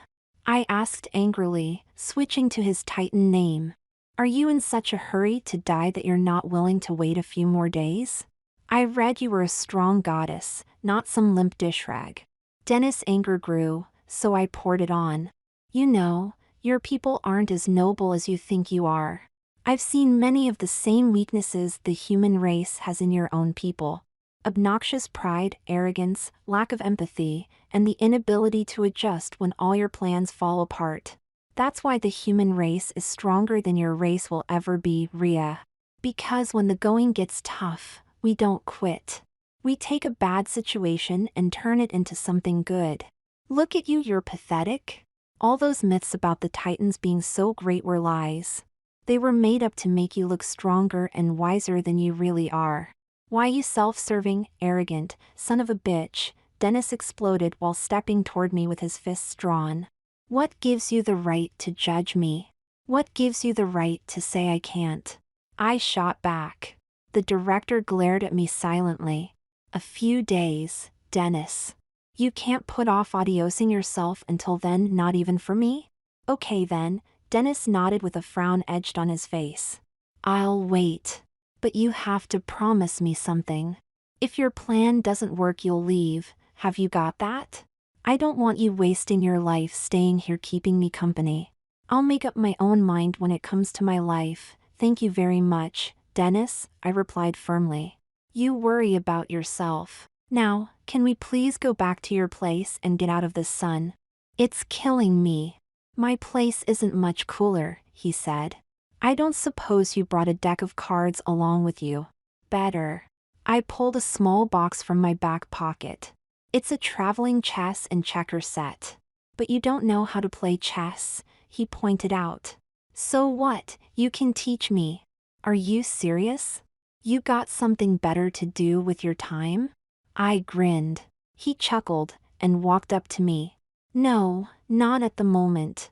He slapped his hand on my back and said, Thanks for coming, Tom.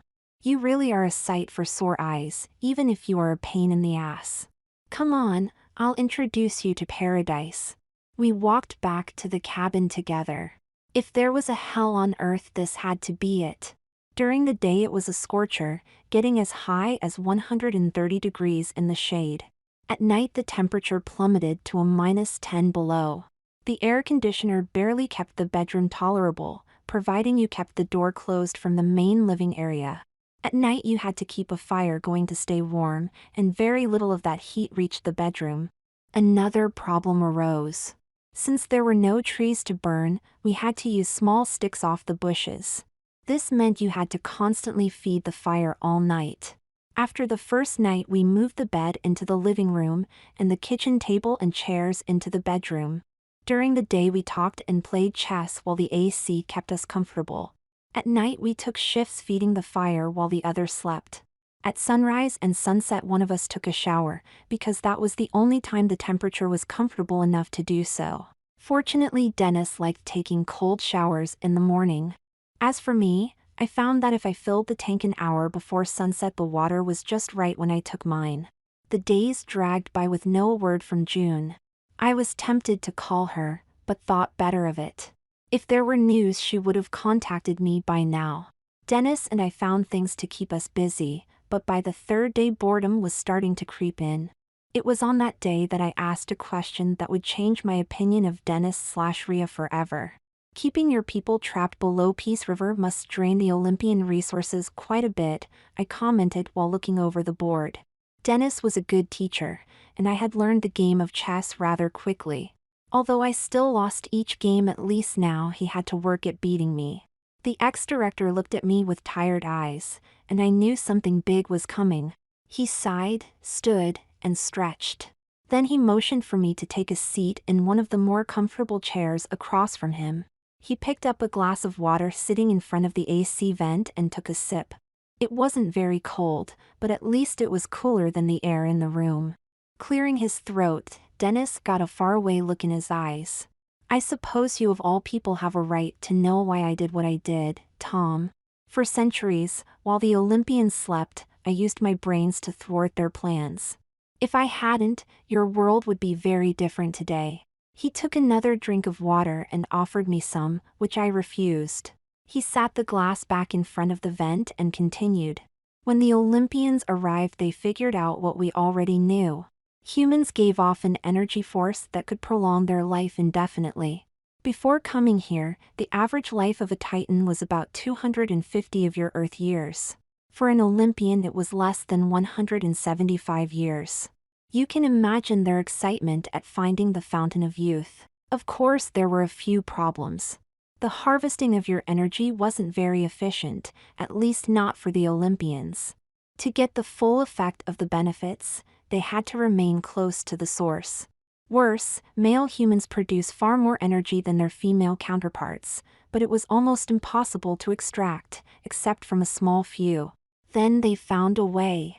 By changing men into women, I said quietly. A small, thin smile appeared on Dennis' face. Correct. It was only by accident that they discovered this. You remember the story about the hunter who came upon Diana bathing, and how she punished him by turned him into a stag. The truth is, she transformed him into a woman, reasoning that since he liked staring at nude women so much, this would give him the means to do so. That's when they discovered the solution to their problem. With the harvesting problem solved, the next hurdle was to get back home and tell their people what they had found. Their ship was heavily damaged when they arrived, and was later destroyed by us. Being fighters and not scientists, they didn't know how to build a new spacecraft. Oh, they had knowledge on how star travel worked, but not all the fine details to make it happen.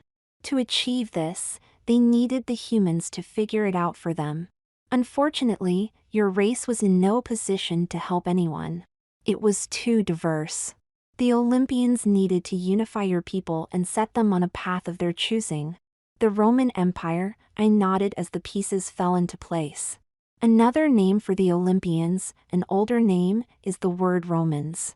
One nation found favor with the Olympians, and Jupiter and his followers helped them conquer their neighbors. Not directly, of course, but key people knew about them. Why not just do it themselves, and turn the power over to their leaders? I asked. Because then your people would have become dependent on the Olympians for everything. If the empire was to stand for thousands of years, the battles had to be fought on their own.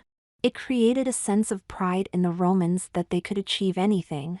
Besides, the Olympians understood that introducing new weapons without the maturity to use them wisely could destroy everything. Once the Roman Empire was established, the Olympians went to sleep until it was time to go home. They built a huge, underground bunker that would protect them for centuries to come. And that's where you came in, right? Dennis nodded. Jupiter thought that by taking my powers away, I wasn't a threat to his plan. He was wrong. I was able to work my way to the top and convince governments to rise up against the Romans. I found power in the church to destroy old books filled with knowledge, thus driving the humans back into the Dark Ages. So you did interfere in our progress, I said in an accusing tone. If I hadn't, the Olympians would have enslaved your world. What, you think they would have left and not came back, Tom? They would have taken your people with them. Each week a new ship would have arrived to take back not just hundreds or thousands, but millions of your people. And make no mistake about it, Tom, the Olympians wouldn't have stopped until all of your people were enslaved. Your society would have ceased to exist. From that day forward, your only purpose would have been to serve the Olympians and keep them healthy. I couldn't allow that to happen to your race. Unfortunately, the only way to stop their plan was to bring great death, destruction, and suffering onto your people. This came through wars, disease, and persecutions of those who tried bringing your people into the new age of discovery, like convincing everyone that the world wasn't flat. There was, I regret, no other way to stop them from succeeding. I sat there stunned at his words, unsure of what to say. Dennis had saved our people, but the cost to us had been horrendous. Dennis seemed to understand how I felt, because he added, I'm both a hero and a monster, Tom, but considering all the misery I bestowed upon your people to stop the Olympians, I'm probably more of the latter. Now do you understand why I didn't want you to stay? I don't deserve your comfort. My cure was just as bad as the disease I was fighting. The human race will survive because of what you did, I pointed out. The director nodded. Yes, providing you don't blow each other up. Your government now has the weapons to protect themselves from the Olympians if they come here in force, thanks to Titan technology. Your people have only recently reached the point where they can handle the responsibility. I pray they use it wisely. That still doesn't answer my question, Dennis. Why do the Olympians keep your people imprisoned? Why don't they just kill them? Because the energy we produce is needed for their trip home. You see, Tom, space has a damping effect on the energy your people produce. Maybe it's something in your race that causes this to happen, or maybe it's in theirs. No one really knows the reason why. What that means is, they can't use you during the journey home. How can they be sure? The Olympians built a crude spaceship long ago and launched Hercules into space with a few humans. Unfortunately, the ship crashed on re-entry, killing the humans. Hercules was injured, but before he was put into stasis he told them of the results. That left Jupiter and his clan with only one option to keep us alive. You see, during their war with the Medusa, the Olympians started capturing our people and using them in their ships. A galactic battery? I mused. Not all races get their life-sustaining energy by eating meats, fruits, and vegetables, Tom, Dennis explained. In the beginning the Olympians did, but over time as food supplies failed to keep up with the population growth, their race was forced to find more efficient ways to satisfy their body's hunger. The Olympians still have to eat solid foods, but only a tenth of what they used to. Imagine how healthy you could become if 9/10 ths of your body needs came from pure, healthy energy. The problem is that after a while your body becomes so dependent on this energy you can't cut it off without starving. That's amazing, I said dumbfounded. I knew Olympians used us to live longer, but I had no idea they were so dependent on us. Without you they couldn't exist, Dennis confessed. And without us for the long journey home, they couldn't make it either. So that's why they don't kill us. They need us to get back. Unfortunately, the Medusa told me something just before it died about the war that is most. Dennis clenched his teeth tightly, disturbing. What is it? Dennis frowned and shook his head. In a few years you'll see, Tom. Don't worry, Your race is in no danger from it. Are we going to be visited by them again or by your race? I pressed. What is it, Dennis? I suggest you watch your king, Tom, he said grimly while ignoring my question and moving back to the table. I see checkmate in 6 moves. I looked at the board and smiled. Moving my rook forward, I placed his king in check. By doing so, Dennis would be forced to take it with his knight. I would counter by taking his knight with my queen and thus winning the game. He saw my move, shook his head, and grinned ever so slightly. You're learning, Tom. I had a good teacher, I grinned back. On the 5th morning, Dennis was preparing for his shower when there was a knock on the door. I looked at him, and he looked at me. Were you expecting company? I asked. Sorry, I forgot to tell you that I asked our next-door neighbors over for breakfast, Dennis replied. He wrapped the thin towel around his body and hurried into the bedroom to get dressed. We need to communicate more, I laughed and opened the door. Judge Hearns was standing on the porch smiling. Hello, Tom? I didn't catch you guys at a bad time. Just Dennis, I grinned. He was about to take a shower, and let me tell you, June, he needs it. I heard that. Dennis growled from the other room. You don't smell so good yourself. As you can see, we're getting along great. I looked at her carefully. I thought you would call if you had some news. I take it you do have news. I do, she nodded. Can I come in, or do I have to tell you out here on the front porch? Sorry, I apologized and held the door open for her. She walked in and looked around. The old goat didn't set you up very well, did he? It's better than a tent, I replied. Dennis walked out of the bedroom wearing a gray t-shirt and pair of pants. Hello, Juno, he said politely. Come to take Tom back with you? Yes, and you too, she said cryptically. Dennis looked puzzled. What have you two cooked up? It's Tom who thought of it, June explained. All I did was checked out the paperwork. I'll let him explain what's going on. She took a seat on the bed and pulled the required papers from her purse. I reached over and took them from her.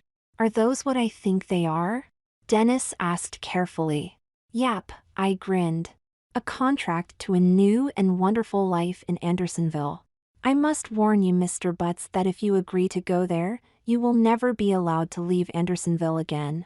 Furthermore, Judge Hearns will be assigning you a new identity. That may involve modifying your body in some way. You're both crazy, he scoffed. Jupiter will never allow it. The minute I step foot in that town, he'll have someone there to take me back. He won't have the authority to do so. That's the beauty of it, I grinned. Remember the agreement you signed with him? It only allows him to take Titan Pouse out of Andersonville. In case you've forgotten, Tom, I am a Titan. In fact, I believe just a few days ago you called me a Titan bastard. I was wrong, Dennis. I remembered you telling me long ago that Jupiter turned you into a human and forced you to live as one. So I had June check to see if this was true, if you really are a human by Olympian standards. It appears that you are. That may be, but I'm still a Titan inside, he replied. I'm Rhea, remember? Your spirit has no bearing on the matter? Juno answered.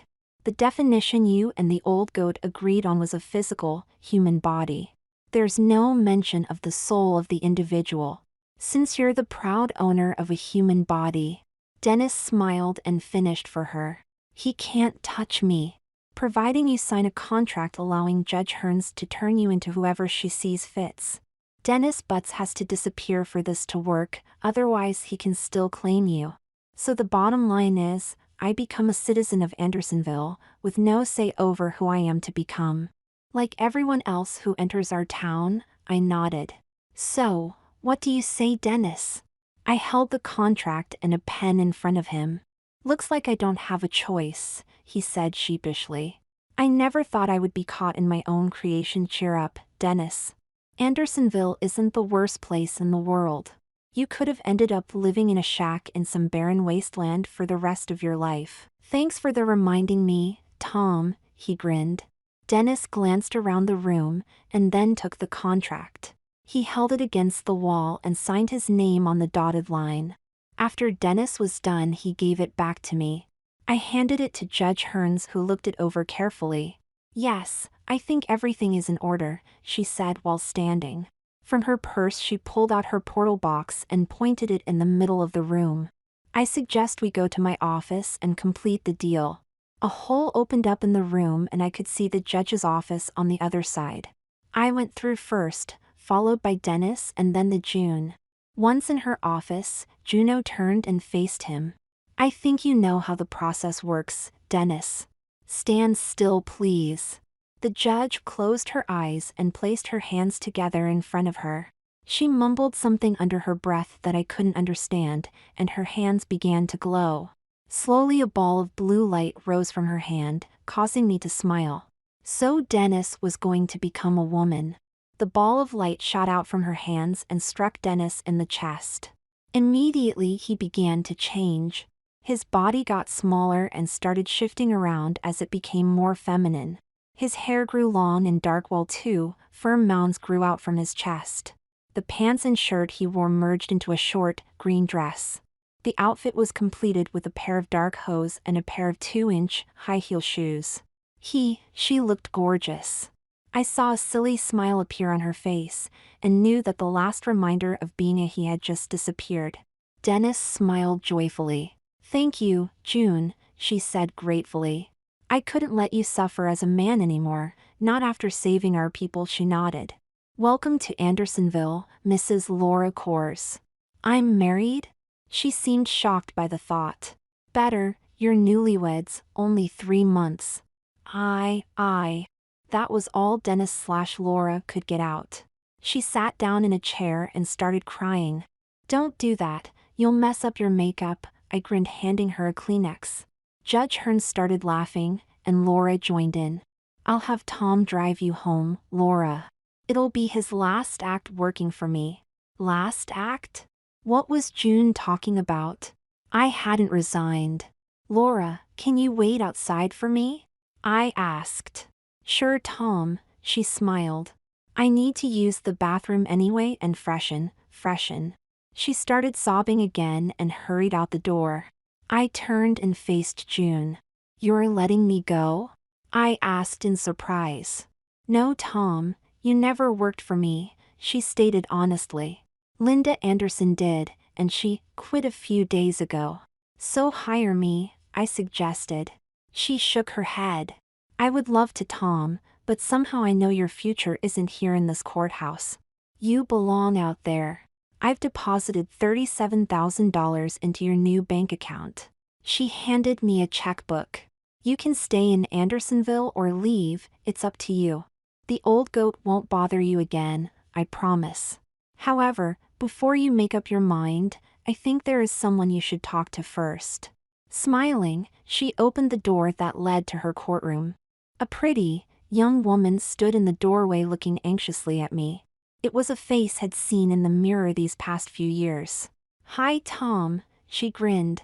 "I bet you didn't expect to see me here." "Tom?" I asked. "Is that you? I decided to take you up on your offer." She walked over and kissed me on the lips. "I love you, Tom." "I love you too, Linda," I said in a shaken voice. "Are you sure about this?" Linda Anderson looked into my eyes, and I saw them burning with love. "More sure than I ever have been, Tom. I can handle this." I smiled in relief. The last thing I wanted was another marriage like the one I had to Jennifer. A thought crossed my mind. "Is the wedding still on?" "I think we need to postpone it for a while," she explained. "I need some time to get used to being her. It's kind of weird." I laughed out loud. "I know what you mean." We kissed, and that old magic returned. "Thank you, June," I told her. "Thank you for everything you've done." "No, Tom, thank you," she replied. "I'm sure the two of you will have a long, happy life together. Especially if you have anything to do with it," I grinned. I grabbed hold of Linda's hand, and we walked out the door together. The room faded back into view, and Captain Myers blinked his eyes a few times to adjust to the light. That was incredible, he said. I'm glad you enjoyed yourself, Captain, I smiled wearily. The army officer noticed how tired I looked and became a little alarmed.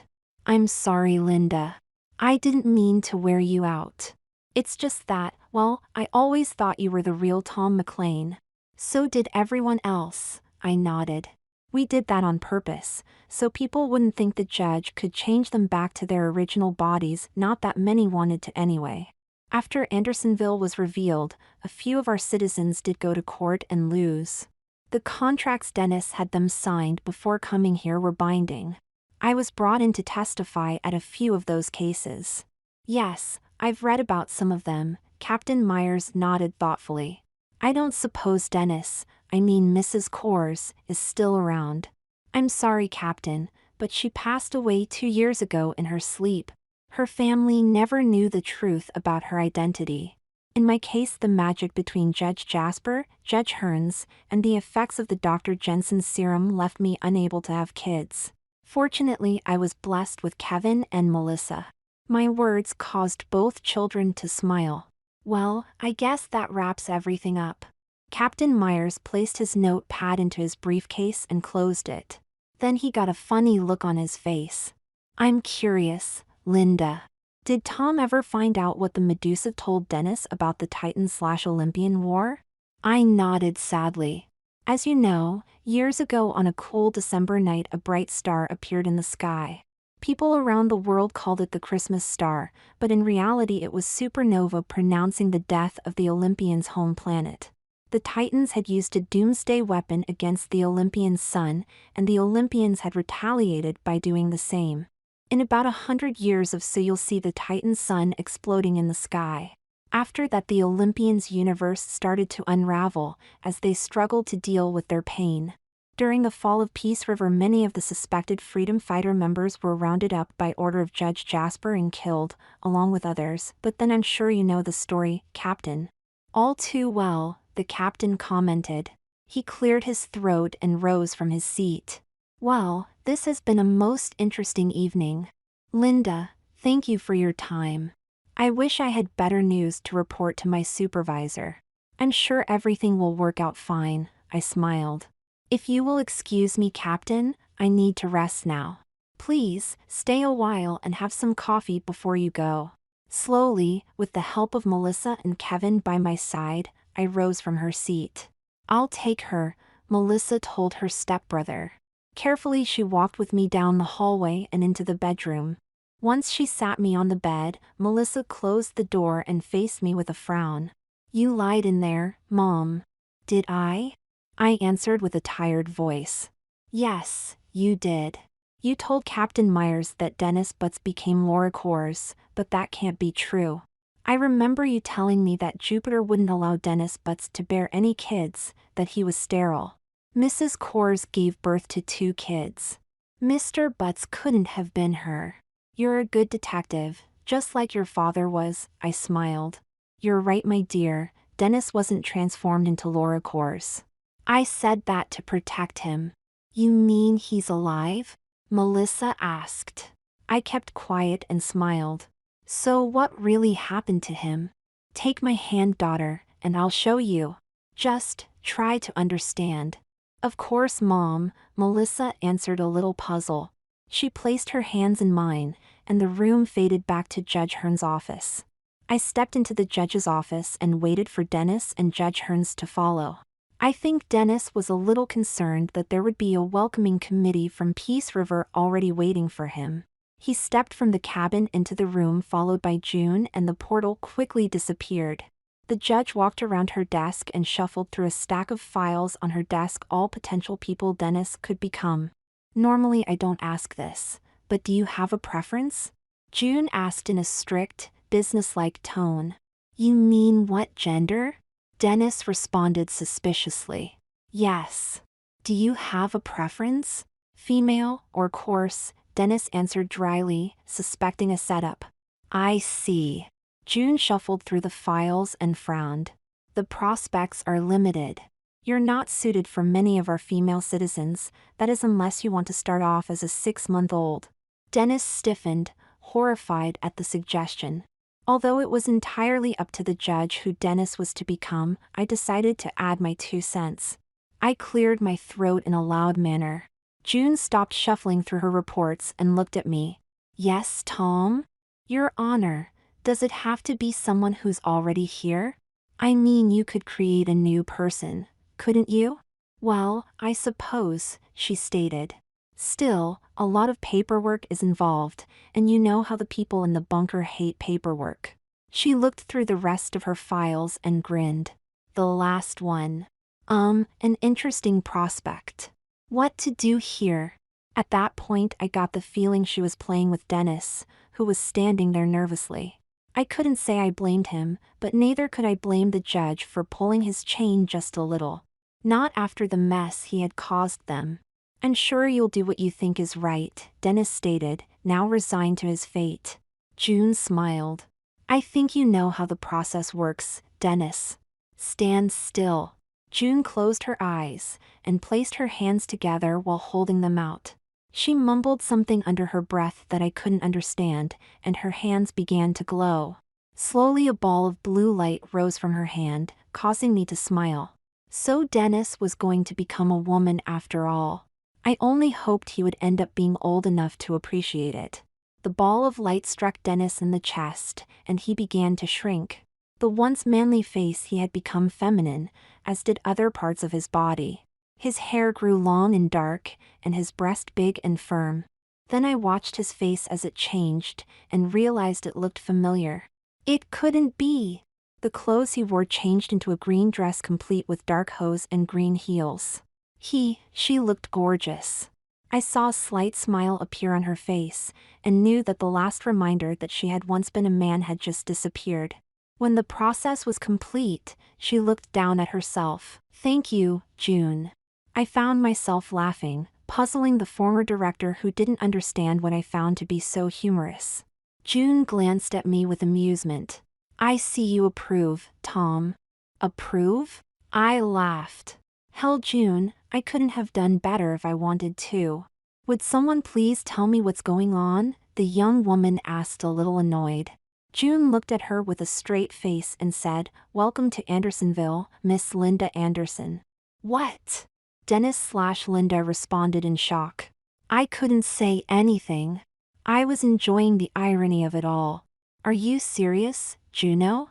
Look in the mirror, she smiled while making one appear out of thin air. Linda stared at the reflection in bewilderment. Well, Linda, I replied, slapping her on the shoulder and chuckling under my breath. Kind of a fitting end for the late Dennis Butts, don't you think? She grinned mischievously and nodded. True, but I don't understand why you're laughing. Don't you see the irony in all this, Denver? Linda? I smirked real big so she couldn't miss the pleasure I was feeling. You had me changed into Linda, and now you're her, and I'm me again. Not only that, I'm free from you? Are you sure, Tom? She replied with a huge smirk of her own. Well, I thought about it carefully. It didn't seem possible that Juno would allow her to run Andersonville any longer, not after what had happened. I shot the judge a glance, but she just stood there looking amused. Yes, I'm sure of that. Why? Because you're supposed to be marrying me soon, or did you forget? And you should know by now that in any marriage it's the woman who's always in charge. Now wait a minute, I protested. I looked at Judge Hearns with questioning eyes. Marriage? Well, I suppose if you plan to stay that would be the case? June chuckled. You did ask her father for permission to marry her, Tom. Yes, but that was the other Tom, and to me, I challenged. Linda giggled and took my hand. No more late nights out with your friends without my permission. No more unescorted trips outside of Andersonville without my approval. No more spending money without asking me first. Yes, sir, it's going to be like old times. The two women beamed at me. I sat down defeated and grumbled to the judge, I suppose you're going to tell me this is for my own good too. I would, but I think you already know that, Tom, June giggled, followed by Linda and then me. All things considered, it wasn't the worst thing that could happen to me. At least I would still have the Andersons as my parents. The bedroom faded back into view, and Melissa stared at me in disbelief. "You're Dennis Butts?" I smiled weakly and shook my head. "No, dear, I'm your mother, Linda. Dennis died a long time ago. I suppose it's more proper to say, I used to be him. So many people have wondered what happened to you, I mean him. Why didn't you tell Captain Myers the truth, Mom?" "Because, my dear, I wanted to spend my last hours with my family, not with some military brass who don't care two beans about me." Captain Myers would have reported his findings to his supervisors as ordered, and more people would have shown up asking questions about the whereabouts of Dr. Jensen's formula, among other things. They may have even tried to extend my life. It's better if they think he's dead and gone. I paused for a moment. You know, I've never lied before. I've misrepresented the truth, even held back information, but never lied. It makes me feel dirty. I'm sure God will forgive you this once, Mom. Whatever happened to the other Tom? Judge Hearns changed him into a man as he requested, and he left Andersonville never to return. Well, that was his plan. Unfortunately, it didn't turn out that way. He ended up back in Peace River as Candy Lane again. Perhaps if you look at the history files you'll find out what happened to him. I'll do that, Melissa promised. She stopped and gave me a silly grin. Judge Hearns didn't really make Dad marry you, did she? I giggled ever so slightly. No.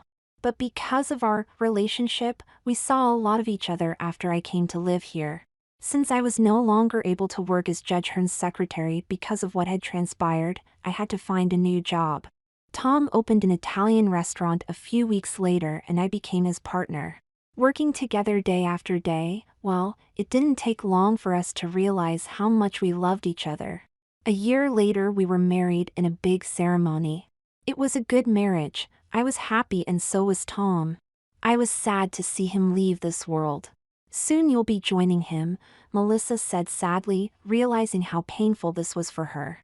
She wanted her mother to be happy, but at the same time didn't want her to leave. "Yes, dear, I'll be going where he is," I said with almost no joy. Only part of that was true. I would go there, but I wouldn't be staying. Mercury would make sure of that. "You should rest now, Mom," Melissa suggested, worrying about how weak I looked. "I will, dear, but first I should say goodbye to the others." "Can you send them in one at a time, please?" "Oh, Mom," Melissa cried as she threw her arms around me. "I know, dear, I'll miss you too. But I'll watch over you, I promise." I gave my daughter one long reassuring hug, and then patted her on the back. "Please now, no more tears in front of our guest. Send in the others so I can say my goodbyes." "Yes, Mom," replied Melissa, wiping the tears from her eyes. Early in the morning Melissa watched as her mother labored to breathe. It wouldn't be much longer. Jennifer sat beside Melissa with tears in her eyes as the last remaining member of her family began to fade. It was painful. "She told me to take care of you," Jennifer said, watching Linda's chest rise slowly. "I told her you were a grown woman, but she just smiled and asked me to do so anyway. She loved you so much, Melissa. You made her proud." "She made me proud," Melissa sniffed. "Her and Dad used to tell me stories about my father. Dad even told me about the times when my father was still Al Parker. I should have guessed he was really Tom. It makes sense now. I never suspected Dennis Butts was my..." Melissa stopped and realized she had said too much. Jennifer didn't take her eyes off Linda. Instead, she smiled softly. "I knew, Melissa. It was obvious Linda wasn't Linda anymore, and Tom wasn't Tom. They had to tell us what had happened, only my mother never really believed our story about Tom becoming Linda, and Linda becoming Tom.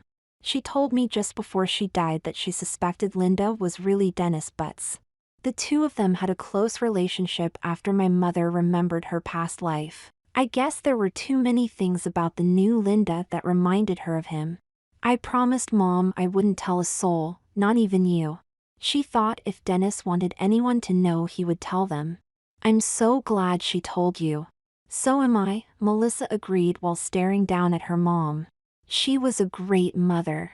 And a good sister," Jennifer added. I'll always appreciate what Dennis Butts did for me, and the love he showed me as my sister. I will miss them both. Linda gasped, and her body twitched. Then her chest rose and fell one last time. Linda McLean died. Goodbye, Mom, Melissa choked just before losing it. She turned to her aunt for support, who cradled her in arms. Jennifer looked at the body of her sister and whispered, "Thank you, Dennis." Then she too started to cry. A peaceful darkness surrounded her as death came. Rhea had experienced this many times before. It wasn't painful and it wasn't scary. She felt her soul rise, and suddenly was looking down at the body she had once occupied. Melissa was crying in Jennifer's arms, and Rhea wanted to reach down and comfort them somehow. She could see the sadness radiating from both women. Unfortunately, they could neither see nor feel her. An opening in the room appeared next to her, and Rhea felt herself being pulled into it. It was a long, dark tunnel with a bright light at the end. Rhea's soul sped toward it. She could feel the warmth and love that radiated from the light. It was so pleasing. Suddenly the light flashed as it reached out for her, and she found herself in a 12-foot by 12-foot room. It was a room she had been in hundreds of times before.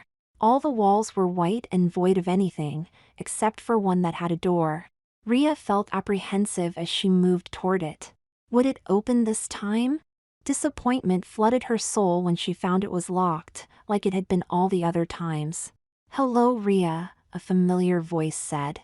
The goddess turned and saw Mercury standing there in his police officer uniform. He was neither pleasant nor unpleasant toward her. "Mercury," the goddess acknowledged. "I don't suppose you're here to bid me off." A small smile appeared on his lip. "No," he shook his head. "I think you know why I'm here. It's time to meet your next host. I don't get a choice this time? After your last life, rising up to control one of the greatest military powers? My father thought it would be better to pick a life for you. There's a young boy of a poor farmer in South America who's dying. He will be your next host." "I hope I'm out of diapers," Rhea said dryly. "There are other options here, Mercury. You could let me go and tell your father I got away." The Roman god shook his head. "Sorry, Rhea, but I can't. It's time you accepted your fate. Are you coming peacefully, or do I have to drag you away?" Rhea tried the doorknob one more time and hung her head. "I'll go peacefully." "Good," Mercury smiled. "You know how much I hate fighting with you. If it means anything to you, I'm sorry. I don't like doing this job, but..." "Yes, I know. Jupiter is not someone you can say no to. I'm glad you understand, Rhea. Please take my hand." Mercury held it out for her to grab. "Not so fast," another voice rang out. Both gods were startled, and spun around to see who was there. "Tom!" Rhea gasped. Her pervious husband was standing against the wall as if he had walked through it. He looked young, perhaps no older than 20, and was wearing a long, flowing robe. "Hello, Rhea," he smiled warmly. "I've been waiting for you to arrive. Sorry I'm late." "What's the meaning of this?" Mercury asked in a defensive tone. "What are you doing here, Tom?" "I came to take Rhea with me, Mercury. She's earned her place here." "I have my orders, Tom," Mercury explained. "Don't interfere with my business. I don't want to hurt you, and we both know you can't take me alone." "This is my business, Mercury. Rhea doesn't belong to you or your father. She belongs to the god of light, and I'm here to see that she gets there. Besides, I'm not alone, Mercury. Al, are you there?" Al Parker stepped through the wall as if it wasn't even there and slapped his friend on the shoulder. "I got your back, Tom," he grinned. Mercury raised his hand into a defensive position, putting himself between Rhea and them. "I'm warning you, Tom, I won't hesitate to use my powers to get what I came here for." "You cannot defeat us all," another voice spoke. Mercury spun around startled and faced both Mr. and Mrs. Anderson. "We've come to bring our daughter home, Mercury. She no longer belongs to you." Mercury shoved Rhea behind him and glanced back and forth at the two groups of people on each side of him. Suddenly 3 more people stepped through the wall in front of him. It was the Andersons' children, the real Steve, Linda, and Jennifer. "We're also here to bring our sister back," Linda told him. "Let her go, Mercury. I'm warning you," the Roman god stated in a menacing tone. "You don't know who you're dealing with. I have great powers." Tom shook his head as if his threats were meaningless. "So do we, Mercury. It's called love." He raised his hand and pointed it at Mercury. A white ball of energy, about the size of a baseball, came out of his hand and struck Mercury in the chest. The Roman god was pushed back a few inches, and he blinked his eyes in surprise at what had just happened. "As you can see, Mercury, it's not painful, but it is effective." The others smiled and pointed their hands at him. Mercury took aim and fired at Tom. A ball of green energy shot out from his hand, but just before it hit Tom it exploded in a shower of colors. Tom smiled. "The power of love, Mercury. It's an awesome power when used correctly. We want Rhea, Mercury. No more, and no less." "You can't have her," Mercury stated in frustration as he took a few more shots at Tom, all with the same effects. He tried shooting at the others, but his powers were useless against them also. Al and the Andersons took aim and fired. Their energy hit Mercury and pushed him away from Rhea. When he was far enough away, they shot in front of him to create a transparent wall. Mercury reached for Rhea, but found the divider was as solid as a real wall. He took a few shoots at the wall but found he couldn't penetrate it. "It's over, Mercury," Tom explained. "You can't break through this wall of love we have for her. Please leave before we force you to." Mercury looked at Rhea, then at Tom. "Very well, I know when I'm defeated. My father won't be pleased to hear how you, all of you, interfered in his business." "He usually never is," Tom smiled. The Roman god smirked and nodded. "Goodbye, Tom." He opened up a portal for himself and slipped away, leaving Rhea to stand there with her mouth open at what had just transpired. "You did this for me?" she asked. "What else could we do, Rhea?" Mrs. Anderson explained happily. "You helped us when we needed it the most. You're our daughter, our sister, and our friend." "We'll meet you inside, Tom," Al said cheerfully. Everyone turned and walked back through the wall, leaving the two of them alone. Rhea looked at Tom perplexed. "I don't understand. You're going with me into the afterlife, Rhea. You mean that, Tom?" The young man smiled. "I do, Rhea. I was told to bring you there myself. Are you ready?" Rhea nodded nervously, and Tom stepped forward. "Take my hand, and don't be afraid." He reached for the doorknob and opened it. On the other side Rhea saw a vast mountain covered with pine trees rising up into the light blue sky. There were birds singing, and the happy laughter of children playing nearby. Everything about the world looked warm and inviting. "Come on, Rhea," Tom said with a reassuring smile. "Let's go in." They stepped through the door, and Rhea was bombarded with a sense of love and security she had never felt before. The warmth from the sun filled her spirits, as did the feeling that everything here was perfect. The air was heavy with the sweet smell of wildflowers in the field they had stepped into. An eagle soared high in the sky, making slow lazy circles in an effortless manner.